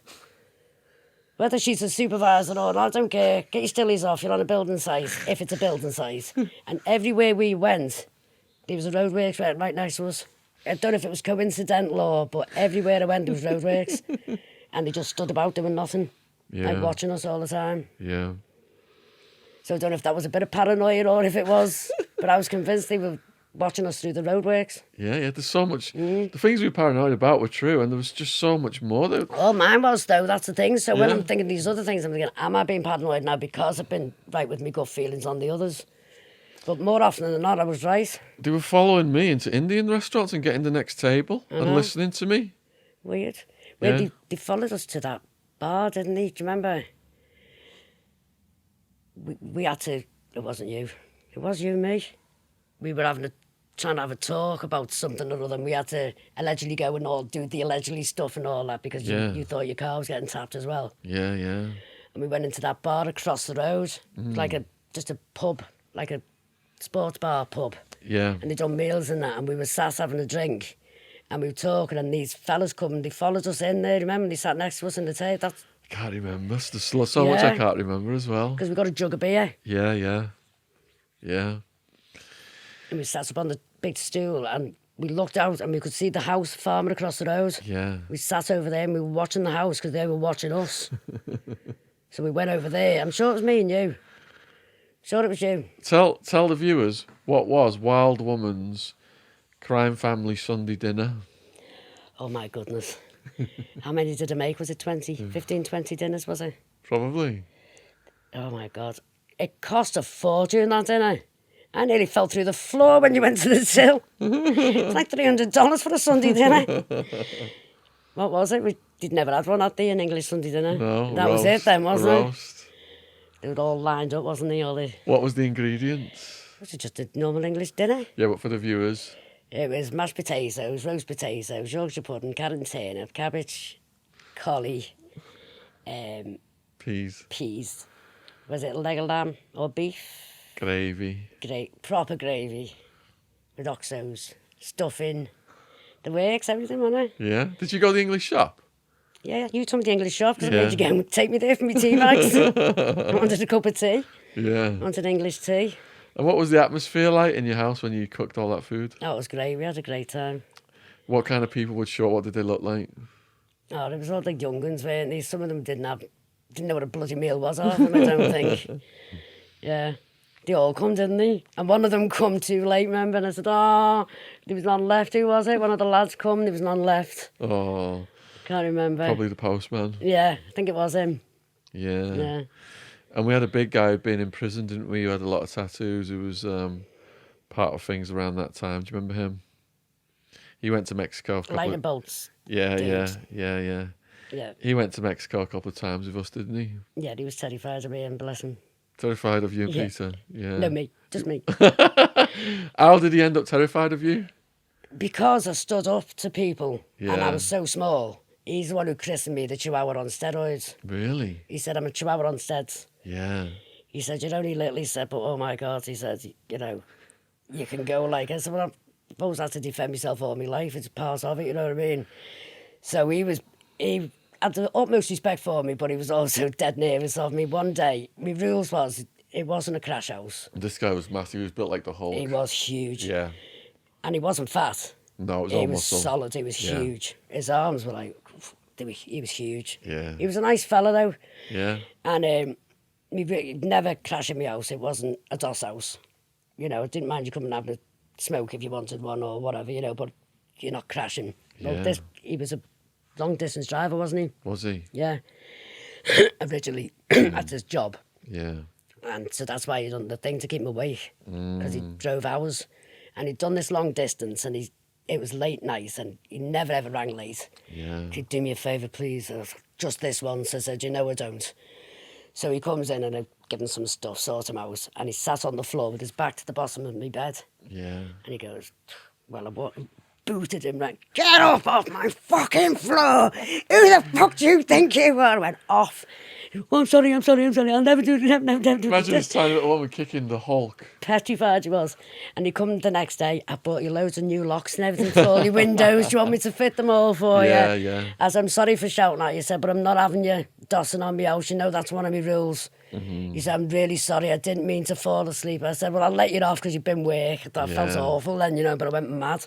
Yeah, yeah. Because it was one of my rules. It's not a DOS house. It's not somebody's funerals come and get high. It's not happening like that. Yeah. Don't care what he says. It's not, this is my home. Yeah, It's a yeah. different, no. He totally had our back, and He did. he was a really solid guy.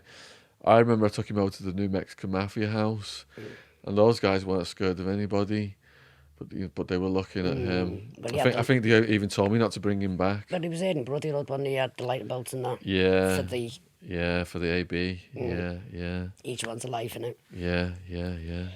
He was on 4, was he? He had 4. He had 2 here. Yeah.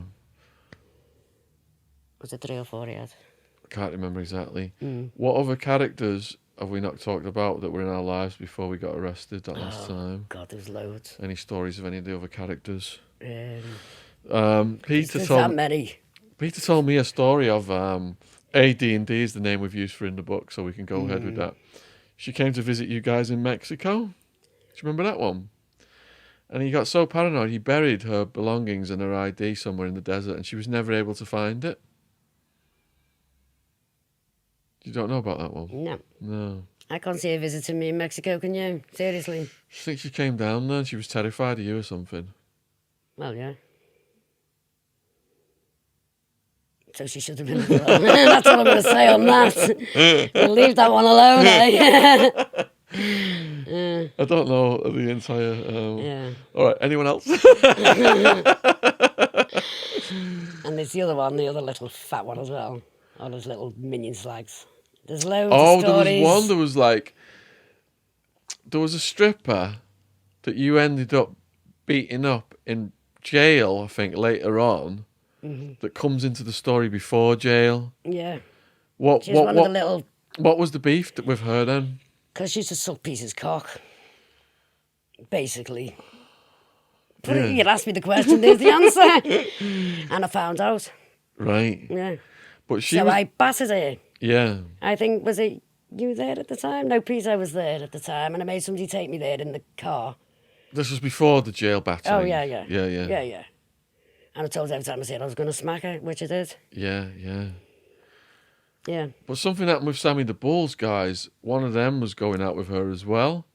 And they started calling Peter and saying that you need to meet me at this spot. And I was like, don't meet those guys. It could be a setup. Do you remember any of that? Vaguely remember something to do with that, but I wouldn't entertain any because she's in the middle of it all and I hated her. Yeah. Because she was a slimy little cow. Yeah. She all smiles in my face and sucking cock behind my back. So, yeah. Well, that guy who was calling Peter to meet him, I think his car ended up getting blown up or something like that. He didn't tell me much to do with it because he knew me it would trigger you. Yeah, it triggered me off, So we didn't really discuss much about that side of it with her. I think Peter's Mexican-American friends allegedly may have been involved in the destruction of that guy's car getting blown up or something, yeah. So they backed off after that. But even in Mexico, there was some of the Sammy the Bull's workers were down there, weren't they? Do you remember that? They were scattered around everywhere, Yeah. And, I think Peter just messed up with them, though, didn't he, and talked to some of them. Some of them were getting stuff off us because they sold out. But then later on, there was a situation. Peter was all right with them in Mexico, in the beginning, yeah. All right, so any other crazy stuff that we've not covered before the final arrest? Well, you know yourself, there's hundreds of crazy stories about me and Peter, but I could go on forever about that. But well, that's what people want. It's just scrapping stupid stories, you know what I mean? Where because he was totally off his barney, constantly off his head. Yeah. And he'd imagine things that wasn't there, so... Let's balance it out a little bit, though, with the other side. It's all fighting and stuff, mostly. Did you stab him a few times and stuff? I stabbed him in England, but that was before we went to America. Yeah. Yeah. Because he used to show me the stab wounds. Here in his chest. Yeah. Two. Yeah. Yeah, that was with a lucky knife. Because people are going to be shocked hearing that there was... You stabbed him, he hit you, and all this it was stuff. give and take. I give as good as I got, but he's bigger than me, you know. That's one I want to let the viewers know. Yeah, it wasn't all like... Because we don't like women beaters on this channel. No. There was a two-way thing, Well, I wasn't retaliated. I had to defend myself. I had an attack. You grabbed weapons on occasions. Yes. There was the fan, there was the chairs, there was the knives. Yep. Yeah, just to balance this out. Yes, I am 4'8". Little person. I was a lot smaller than this. As you can perhaps guess. A little fire jack. What about Peter then? Was there times when he defended you against other people, or he attacked other people, or any crazy stories where he got paranoid on other people? No, not really, because I used to stick up for myself. Didn't you say there was one where some guy was looking at him? I think it was in Widnes. I don't think it was in America. You were sat in a pub, and some guy kept looking at him. Peter goes, if that guy looks at me again... Oh, yeah, that was in the Derby, that. Go on, what happened? He just went up and decked him, put him on the floor. Knocked him out? Just walked up, like, have you been in the Derby? Yeah. So you come from the barn, there's them little steps. Yeah. So the fellow sat there on the end of the steps. Yeah. And Peter this fella just kept looking at me weird or something. Or I don't know what it was, but Peter was just in one. Yeah. And he fucking looks at you like that again. And he walked over and he didn't even go up the step. He just lifted him, laid the head in and just one punch and he hit the other end of he just hit the other end of the bar and I just got hold of him and said, get out. Wow. Because the police were already looking for him over something else that they never got him from over here. Yeah. You know what I'm on about, don't you? Yeah. And that's why he went to America mainly. To get away from that. Yeah. Because he was a warrant for him. How did you guys meet? I'd just split up in my marriage. Got out for a night out. My friend had introduced me to ecstasy pills for the first time. Never took drugs in my life until my 30s. Comes out top of the town and he was stood there and he's chat, and he's going, I'm going back to this part. I think we were in a bed sit or somewhere. Do you remember what he said to you specifically? He just asked us, me and my friends, did we want to go back to this house party? So why not, you know? We're all bevy. So we all go, me and two other girls, we went back to this, I think it was a bed sit in up Peelhouse Lane where we were, somewhere up there. I was that drunk, I can't remember, but it was up that way somewhere. Yeah. It wasn't far up, you know, by the bingo place up there. So we're just sat in there, and he's sort of like in this big chair, and he's going, as it joins, and he's looking over at me like that, and he's going, I tell you what, girl, another one of these, and I might even get a semi on with you. Well, thanks for that. You've got to get stoned before you can even have a semi on, you know what I mean? What a way to compliment a girl, like, you know what I mean? So we just had a crack then. We just chatted all night. Made me laugh. I was laughing my tits off all night 'cause he's comical. He is comical. And he walked me to the taxi place down the road. Yeah. See me in a taxi, and that was it. Don't never see him again, you know what I mean? Didn't know him from Adam. Yeah, yeah. And then about 2 or 3 weeks later, I'm out again with my mates, and there he is. So I invited him back to mine, and I never saw the back of him since. He never went home. And what was it like living with him? It was good at first. Otherwise, I wouldn't have gone to America and risked my life and my kids and everything. Or Yeah, I wouldn't yeah. have uprooted all my life. I had my own house, and I was settled. You know what I mean? It wasn't like I had Yeah. nothing. Yeah, yeah. I had 3 kids and everything, and I uplifted everything to be with him. This new life he promised me, which it was a new life, but it wasn't what I expected.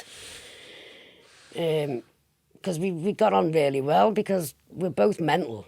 Yeah. We both got the same sense of humour. We don't give a shit, you know what I mean? Mm-hmm. So we really, really got on. And then the drugs sort of just took over, and he just got from bad to worse. It started here. Yeah.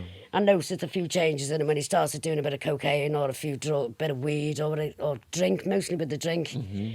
And he just got from bad to worse, really. Otherwise, we were a great couple otherwise. Were there any times in Witness then when collectively the wild ones were challenged by anybody? No, I don't think so. People just knew better? Yeah, I guess. Well, they all knew Peter anyway. Yeah. You know what I mean? And people knew me. Yeah, yeah. I wasn't known to go out scrapping, but I wasn't known to be quiet neither. So your reputations preceded you? I didn't have a reputation as like this big hard knock. I just normal known around the place where I don't take any shit. But you were the wild woman of Borneo. Yeah, that was just because of that incident, like, you know. Just because a whole whole family was hospitalised with a bar stool. Well, you can't come at people and think they can get away with it. I don't care who you are, what's wrong with you or anything. If you come at me, you're going to get a response. Other than the guy you said he knocked out who was staring at him, did you see him in any other fights in Witness? Well, I've seen him knock a few people out, but I've just walked off because I don't know what the hell's it entails, and I don't want to get involved in half of them because he just goes off his head for no reason at all. Yeah. But the majority of the time, it was just, he wasn't bad. Yeah. Because we were just like a couple courting or whatever you want to call it, you know what I mean? Because he's very charming and funny. He is, he's a funny fella, like, but that Yeah. nasty side, not good. Yeah, yeah. And he was nasty in the end. It got nasty. It got really nasty in the end. And what was your life like before, Peter? If you go way back, I mean, you've got a very strong Liverpool accent. You know, I'm from Wavertree originally. Wavertree? Yeah, Okay. from down the road. And what was your life like growing up? Not really good. I can't remember much of it because it was sporadic. We had different dads, you know. Yeah. My mum wasn't a very nice person, Right. to say the least. Yeah. I got attacked at the age of 12 by 13 boys on a cross-country school. You say you got attacked at 13. What happened? I was 12. There was 12. 13 boys. 13 boys. What happened there? I got sexually attacked. But that's part of me growing up. But Yeah. life wasn't good. That was in but- Liverpool then, was it? No, I was in Runcorn. Oh, it was in Runcorn. Oh, bloody hell, that's right. Not in Prairie Woods. Yeah. Well, that's got to mess your head up, hasn't it? Yeah. Yeah. Little bit. Was you always tough, or was it things No, in life actually, that made you tough? Actually, up until that point, the 12-year point, I was withdrawn and quiet. Was you? I had to have a speech therapist when I was little. Somebody helped me with my speech because I couldn't talk properly. Yeah. That's why I tend to stutter a little bit because I have to think of what I'm saying. Right. The odd words. Yeah. And my mum had sent me the shop for disinfectants and I'd ask for Dick Infested, you know what I mean? I'd get Yeah. chucked out the shop. Yeah, yeah. You know, stuff like that. But Yeah. I did have a hard life as kids. What were you like in school? I was very quiet in school until that incident. Yeah. And it just sort of, it's like a flip on me, it just flipped. Of course, going to change And I you just- forever, yeah. Turned into this nasty little angry person. You were projecting your trauma. I just got very angry and Yeah. I was very quiet up until then. Whereas my younger sister, my mum had to beg her to let me go and play with her Right. because didn't mix with people. I was much a loner. Were there any subjects in school that interested you? Maths, Maths? And did you have like dreams Art. of being in a certain profession? art. art. I went to art college in You want to be an Runcorn. artist? Yeah, So you went to art college in Runcorn? yeah. What was that like? It was a little old place. It was years and years ago now, you know what I Yeah. mean? Talking about what? 1975, I think I left school. No? Or was that when I Yeah. got married? Yeah, 74, 75 I left school. Yeah. Because I'm 62 now. Right. So I was 15, nearly 16 when I left school. Yeah. So it was a little old building, little grassy old place it was. And I loved it. Yeah. And then I got married. Right. Yeah. Did you think that was it then? Happily ever after? Well, I mainly got married to get away from home. Yeah. It was me way out. No disrespect to my husband. We had a good marriage at the beginning. Yeah. Things go south though, don't they? They do. Yeah. Yeah. And then you. And then I met Peter. And then you met Peter. And sort of done my wild thing, what I should have done as a teenager. Yeah. I've done in my 30s and 40s. Right. Because I'd never seen a drug in my life Yeah. until I was 30-something. Yeah. Never done anything. Never been in trouble, never done anything. Yeah. And then I just went berserk. Right. And I think Peter brought that side out of me. Because when you got to Arizona, some people did try things on with you, Mm. and I've had people various descriptions of what you said to them. You were like, "Do I look like fucking chop liver? You No, I fucking don't. think you're fucking with and all this." And they don't think they fucking are, you know what I mean? And Some of them. you set them straight quite fast. Yeah. You have to, Yeah. don't you? So I then- think they think because you're little and or whatever, or from somewhere else or whatever, you can just take the piss. Yeah. Especially when you're small. So then you built your own crew, really. Yeah. And how did you I build that pinched your crew? crew. I stole them off you. How did you do Just that? trust and being nice, basically. Yeah. Looking after them, they looked after me. Yeah. Like what I called the dust, shall we say. Mm-hmm. The crumbs, without sounding awful. But you know, the bits. Mm. I'd bag up Yeah. and I'd give them to someone, Mm-hmm. to a runner or someone, and say, now you've no use to use anybody else's supply, you've got your own. Yeah. Don't get high on the supply and end up Yeah. owing money. Mm-hmm. Because I don't want to send Peter knocking on your door, Yeah. Yeah. is what I'd say. Yeah. So I'd be reasonable with them and I'd give them a little bit for themselves, Mm-hmm. just a little, which would be nothing to what they were selling, do you know what I mean? Yeah. And it kept an even balance with us. Right. So they never ever said, I've fucked up and I've smoked off of it or I've used it or... Yeah. Because I'd always make sure they had a little bit for themselves. Yeah. Yeah. And I'd always cook them a meal, look after them, and they'd look after me. So you'd established your reputation. The whole rave scene, the women and men were terrified of you. And one day, I don't understand why they were so scared of me, though. It's just because I was so upfront, I guess. Yeah. Outspoken, maybe. I think perhaps some of them saw you, Peter, running out the house with you, chasing him a Well, few they've times. seen me steps a piece of many times. Yeah. There was an occasion then. Your reputation was established. I think Peter called me up and said, "Take me out debt collecting or something," which was code. Just go partying. I know. And we ended up at a house, Merlin's house, on a waterbed with some female ravers massaging us.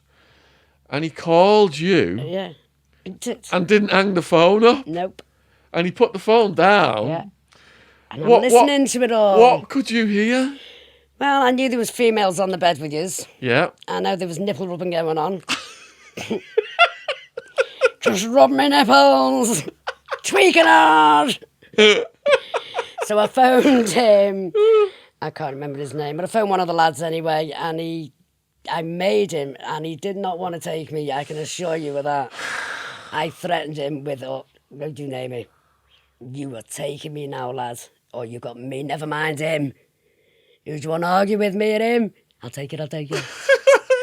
So he took me to the greenhouse. What's the greenhouse, wasn't it? Yeah, Merlin's greenhouse. Yeah. And you all were on the waterbed On the waterbed. with the slags. There was just like an explosion at the door. Yes. Door almost comes off its hinges. Hurricane Keza. What were you on?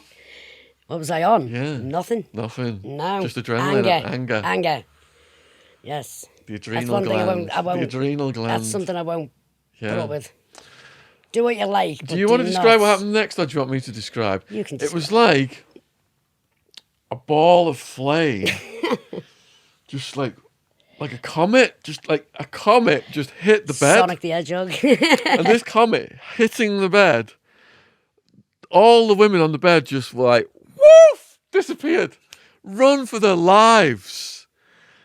And I think I locked myself in the bathroom. You bloody run off, you shit bag. I locked myself in the. I was like, Shit I house. went from just like my eyes in the back of my head, Shit just yourself. like smiling like this, just the waterbed's going like this, like this, getting massaged. I see everyone just disappear, and then I realised what the comment was. Fucking hell! I locked myself in the bathroom and just listened, and Yeah. you just gave him a lecture, didn't you? You just I ripped him it in to your arsehole. shreds. Yeah. Did you grab the phone and start beating him with the phone or something? Probably, yeah. Yeah, I yeah. probably grabbed his balls and tied him in an ass as well. And he was he was like trying to explain, but he was all like spaced not out on doing- ecstasy and GHB. He was trying to Freaking explain. his own nipples and everything he was. And everyone was just terrified What's to he go going to back in the explain? room. What can he explain? Explain away. You explain it. Go on. What's he? Nothing. He couldn't explain his way out of that. He was going debt collecting. What's he collecting? Fanny juice. What's he collecting? You know what I mean? I walked in. There's naked women on the bed. He's there rubbing his nipples off his barney. He's supposed to be debt collecting. Do I look like a fucking banana? Do you know what I mean? Come on now. What explaining was he to do? None. He couldn't backpedal out of that fucker. No, bitch.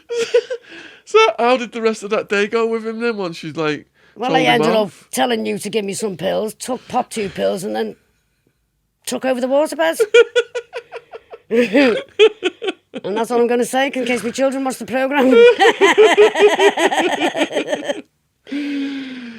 Oh my god. Caused a tsunami on the waterbed. I've got here written down, because the other day on the sofa you told us some stories and I wrote them down, and I recognised what I wrote on all of them except for bath story. That's when I first got there. Go on. And I'd been travelling from Cancun all the way to Tijuana for 9 days on a Greyhound tin bone rattler bus. Yeah. Not had to wash, not clean my teeth, not had to comb through my hair. I was rank. I stunk in that heat. You know what I mean? You could. Ugh. So the first thing I wanted to do was get a bath or a shower or anything. So they run me a bath. There's no windows. There's little vents. There's a vent on this wall above the door, and there was a vent on this wall, and I'm in the bath. Pieces bang, bang, bang, bang, bang on the door. Yeah. I'm like, I'm in the bath. It won't be long. I'm in the bath. Why have you locked the door? I'm in a strange house in another country. I'm not going to just go, oh, come in, I'm in the bath. You know what I mean? I'm locking my door. Yeah. So we got paranoid, thought I had somebody in the bathroom with me. I'm like, there's nobody in here because I'm in the bath. I've just got here, I'm in the bath. He's like, who have you got in there? So I'm thinking he's joking with me a bit, not realising he's off his head, because I've just got into the States from all this travelling.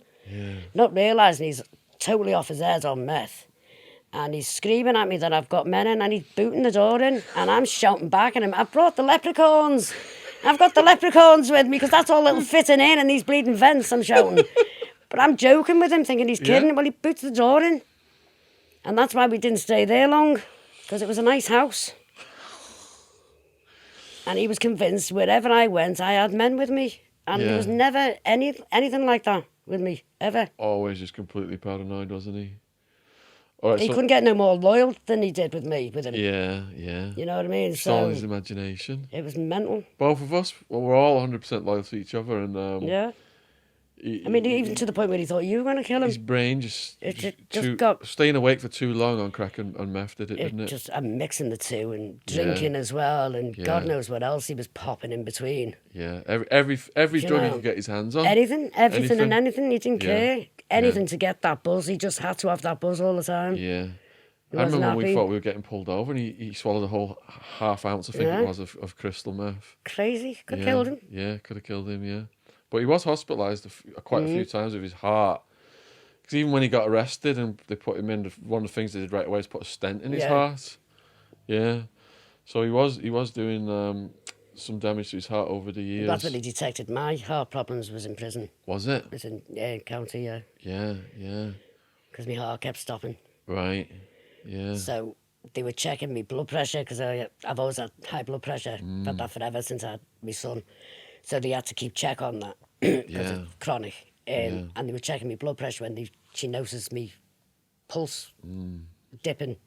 Yeah. Have you always had this problem? I'm like, what problem? I said, my blood pressure. Yeah, she said, no, you miss beats in your heart. I said, no, I don't know what you're on about. She said, oh, no, we need this looked at. And they sent me to hospital and get it all checked. And that's when they found out about me heart problems. Bloody hell. Because I remember when I interviewed you for Hard Time, well, it was a while ago now, and our Party Time, one of them, and you showed me 17 different medications you were on to stay alive. And you said that your heart was stopping and starting throughout the day. It's got an irregular beat. Yeah. So it'll skip beats. Yeah, and but it bangs back in, it'll do an extra beat. Back in? How scary is that? It does. It bangs in really hard, but it's really, and it's really fast. Jesus. And there's like an extra beat when it comes in. Instead of boom, boom, boom, it'll go like an extra beat, you know what I mean? And it's and then all your neck goes and you shake. It lasts for a minute or two, but it's a bit, you can feel it in my back sometimes when it's pumping really hard. I feel my back. Yeah. Wow. At one time, my lip goes and my eyes will do this. Yeah. With the pulse, and my lip will pulse. It's weird. Wow. It's a weird feeling. So. But the medication's keeping that quite at bay. I've not had to use my GTI spray for quite a while now. Yeah. So the tablets seem to keeping. Yeah. Yeah. So there was 5 borders that you crossed, and one of the things I wrote down the other day was Canada. Yeah. What happened in Canada? Well, I flew to Toronto on a bus to Niagara Falls. Yeah. Found a little B&B there, right on the front. You open the front door, you got the spray on you, right by the Niagara Falls. Yeah. And the bridge was just there to walk over. You just walk over there. So that's what I done. Yeah.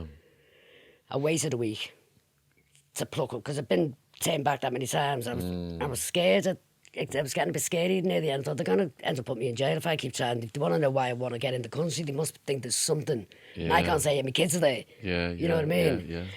So it was getting a bit edgy near the end of me trying to get over. I was nearly giving up. Yeah. So when I get to Niagara, he gives me passport, puts me computer, sorry, can't come in, and sent me back. Yeah. And then I got a taxi over the bridge, and sent me back. Yeah. So then I got a flight. I went back to Toronto, got a flight to Cancun, and then busted from Cancun to Tijuana. Right. Took me 9 days. 9 days on a bus through Mexico? Yeah. What was that journey like? Through Mexico. Not through the nice, pretty Mexico, through the mountains. What was the journey like? A nightmare. Very frightening at first until I Was got it? used to the people. Yeah. Because it's the old Mexicans, the proper, you're not the, you speak English or the proper old Mexican people, you know, where the witch, one of the witches come up to me, the, what are they called? They've got a name, the witch doctor. Like a shaman or something? Yeah. They stopped off at this little stop off because the driver has to stop, obviously, and they change drivers at certain places. Yeah. So it was like an hour stop off. So I'm just sat outside because I didn't know what else to do. Couldn't speak the language, I couldn't eat the food, so just sat there Yeah. outside the bus. And he had all the gear on, everything, he had the full gear all set up. And he comes over to me and he's turning it away to me, and I didn't have a clue what he's saying to me. He's giving me this, I don't know if you remember it, but I'd never took it off. It rotted away in the end with the showers, this little bracelet. Yeah. And he's putting it on my wrist, and I'm going, no, like this. And he's going, what was it he said? You travel. I thought, well, he knows that, I'm on a bus. You know, state the obvious. Yeah. He's going, long, like this. He's long. And I'm going, right. And he's going, you take this.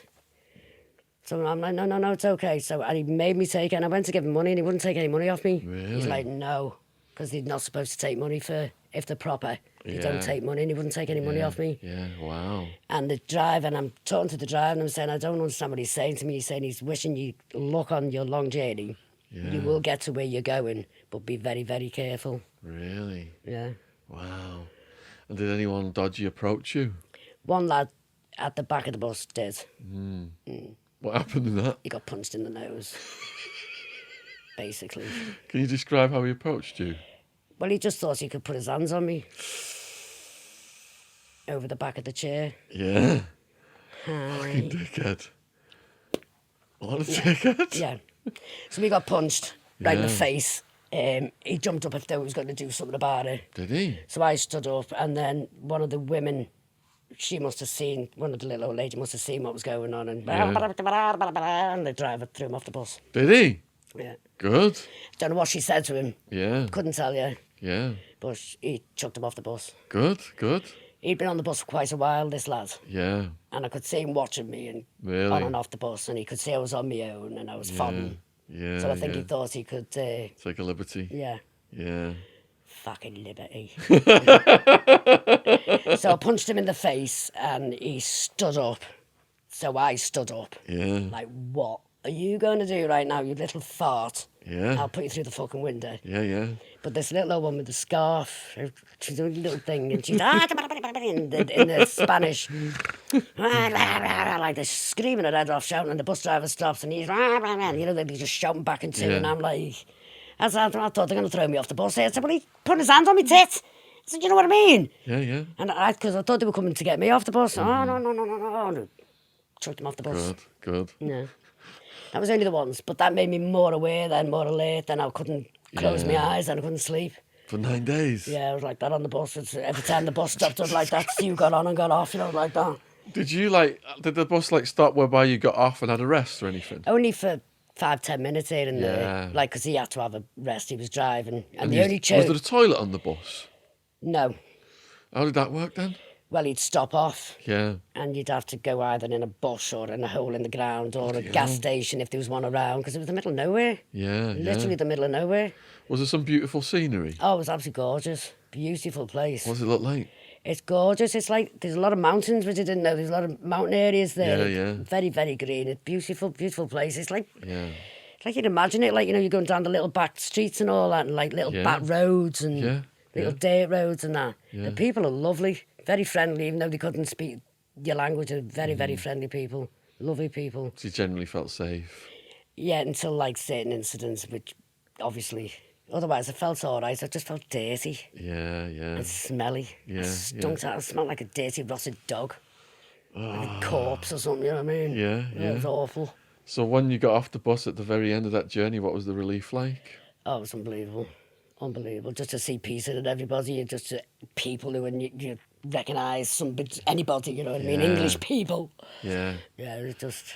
Was there couldn't believe I'd actually done it. were you thinking like, am I actually going to make this? At some point I didn't think I was. Yeah. I never thought I'd get there. Yeah. But because I thought my kids were there, kept me pushing. Yeah. I didn't know Peter had sent them home. Yeah. That was in the millennium when I was in Canada, he'd sent them home. Yeah. What was the craziest day of your life? God, there's been that many.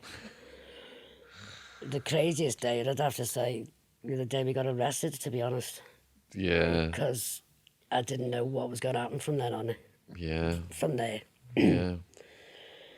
Because my view on it was, that was the end of my life, really. I tried to commit suicide in there. Yeah. Took a load of pills. Yeah. What I'm thinking is, maybe we should do Another pod. a part of all of your jail stuff. Yeah. What do you think? Because we're at almost 3 hours. Yeah. And I don't mind come doing another one. Now I'm getting... What do you guys watching think? Do you think, would you like to see a part 2 of Wild Woman? Who's watching? All the viewers? Not right now. Oh. But what they're going to be Oh seeing my God, Sean. Not right now. It's not live. Give me a bloody heart attack. It's not live. Oh, there's that Miss Beat. No. Let us know, viewers. You know, you've been demanding, asking, would Wild Woman come on for years? Let us know your thoughts on this in the comments. I'm a bit quiet at the beginning, I'm just nervous. On the drive up here then, I showed Wild Woman videos written, published by certain podcasters, claiming my story, and all this is entirely made up, claiming that we did not run a multi-million-dollar ecstasy trafficking ring as documented in the police paperwork and as documented in the media in Arizona, claiming that we had nothing to do with Sammy the Bull or any mafias. At the most, I spent a couple of nights in the jail and I've completely embellished my story. So, of course, everything Wild Woman said today... Crap. Tell me children who didn't see me for 6-7 years that I wasn't in prison. My number is 185809. That's my prison number. Look it up. KJ Osborne. No U, E on the end. Why do you think people say these things? Why have people got to attack other people? I don't understand jealousy, and there's enough world for people to all live and exist and do the same job. Yeah. You know, why would you make a story up like this? I wish it was made up. I wish it didn't spend all them years in a shithole of a prison and a jail. You know, I wish none of that happened, but it did. And you're a person. I done without my family. I didn't see my family. Nobody. One visit I had in 6 years, and that was the British consulate. Because she felt sorry for me and felt like I needed a visit. You had 155 felonies. You were facing 1,550 years. Yeah. And these people say we're making all this stuff up. But that's how serious it was. Felony number 74 I got through out, though, because it was an unknown charge. Felony 74 was an unknown charge? How can they charge you a felony? Felony 4. It was a number 4. Just an unknown next to it. Unknown charge. How can you charge me with some unknown charge? There's something else we need to clarify as well, because prosecutors pull very dirty tricks on people. Yes. And one of Mr. them is to charge them with things that sound really bad, but when you look at actually what happened. So if you're in a conspiracy case, you're liable for everything all the other co-conspirators do. And several of us ended up with a charge that involved a minor. Now, you hear the word minor and you think, oh, what the fuck? No, no, no. Having kids on drugs. Yeah, you know. No. And so I was charged with this. It's a class 2 felony. Wild Woman was charged with this. I got 10 months for that. But what actually happened was, in your own words... My son had one of my phones and was hooking up his own weed on my phone, and he's not a minor in England. He's a minor over there, but he's not a minor in England. I don't class him as a minor at the time. And he was getting himself some weed, so I got the charge. So Wild Woman's... Because he's under 21. Massive 16-year-old son used her phone. Yep. So we all ended up, because it's a conspiracy case, we all ended up with a charge that they could put minor on it that made it sound like we were using school kids or going down the schools, you know, on the corner of the schools trying to peddle drugs, and nothing like that ever happened. Never. No. I'd be having no part of that with kids anyway now. Well, thank you for clarifying that and putting that to rest, because these trolls, they try and look at your entire past and find little things that they can blow into big things so they can, like, try and take you down. And all these people who tried to take me down, I mean, Peter, for example, Wildman, when they first started trolling him, he was getting really furious, and he was like, I'm going to find these fuckers and go to their houses. With them because the shit houses, they're behind a keyboard. If they can't do it to your face, why bother getting annoyed with them? Why waste energy on people like that? They're not worth the energy. Cell warriors. Keyboard warriors, that's what they are. Absolutely.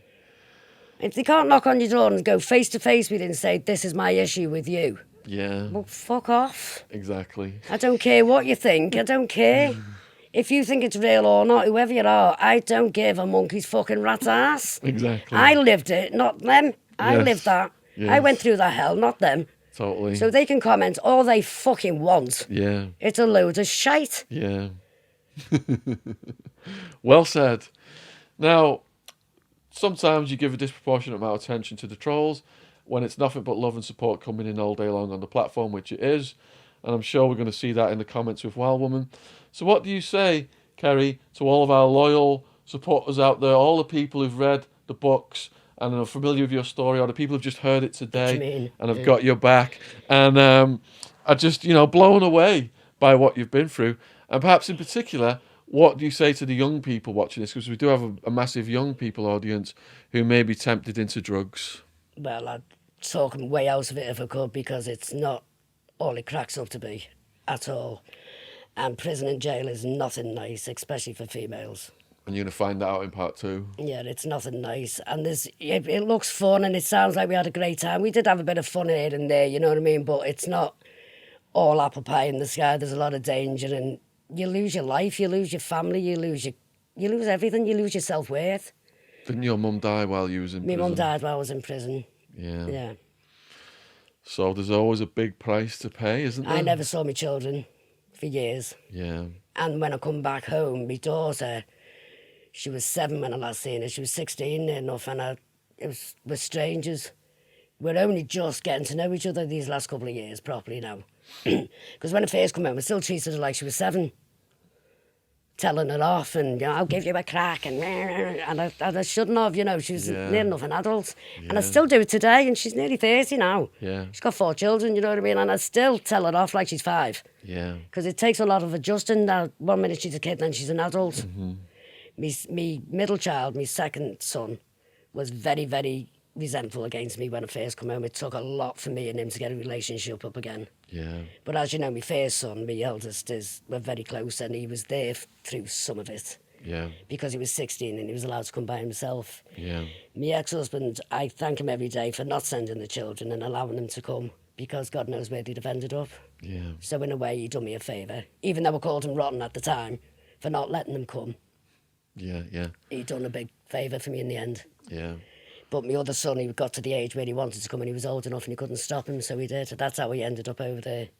So Wild Woman wanted to see an actual podcast before she was going to do this one. She just wanted to be comfortable with how it all worked. And she came and watched us film with Ian Blink MacDonald the other day. What do you think of Blink? He's a nice man. I think he's a very nice man. I think he's very funny, like. Yeah. And I think he's very straight. Yeah. And on the way here, a taxi driver expressed some homophobic remarks about gay pride, didn't he, to you? About all kinds of gay stuff and disgusting certain people using their taxis and how the lesbians perform for him and all. I'm like, you're talking through your ass. I said, I'll have to stop you right now, I said, because you're the wrong person here. My son's gay and I won't listen to it. And I go gay pride. I've been gay pride and it's a lovely thing. I support the gay pride and all that, as you know. You set him straight. I set him straight. I told him off. Did he raise anything else like that? No. He started talking about other drunks in his car then. He was very chatty. Did you see how chatty he was when he pulled up? Yeah. I think he was on something. Is there anything else you would finally like to say then to the viewers? I don't know. I'm very shy on stuff like this. And you're not here for any support or followers or anything like that, are you? You've got nothing. No. Because Wildman was everybody's been asking me for years to be doing all this. I've been asked for so many interviews off so many different people, and I didn't want to do because I'd made the cut with Wildman, and I'd promised my children I'd make that cut, and I did. Yeah.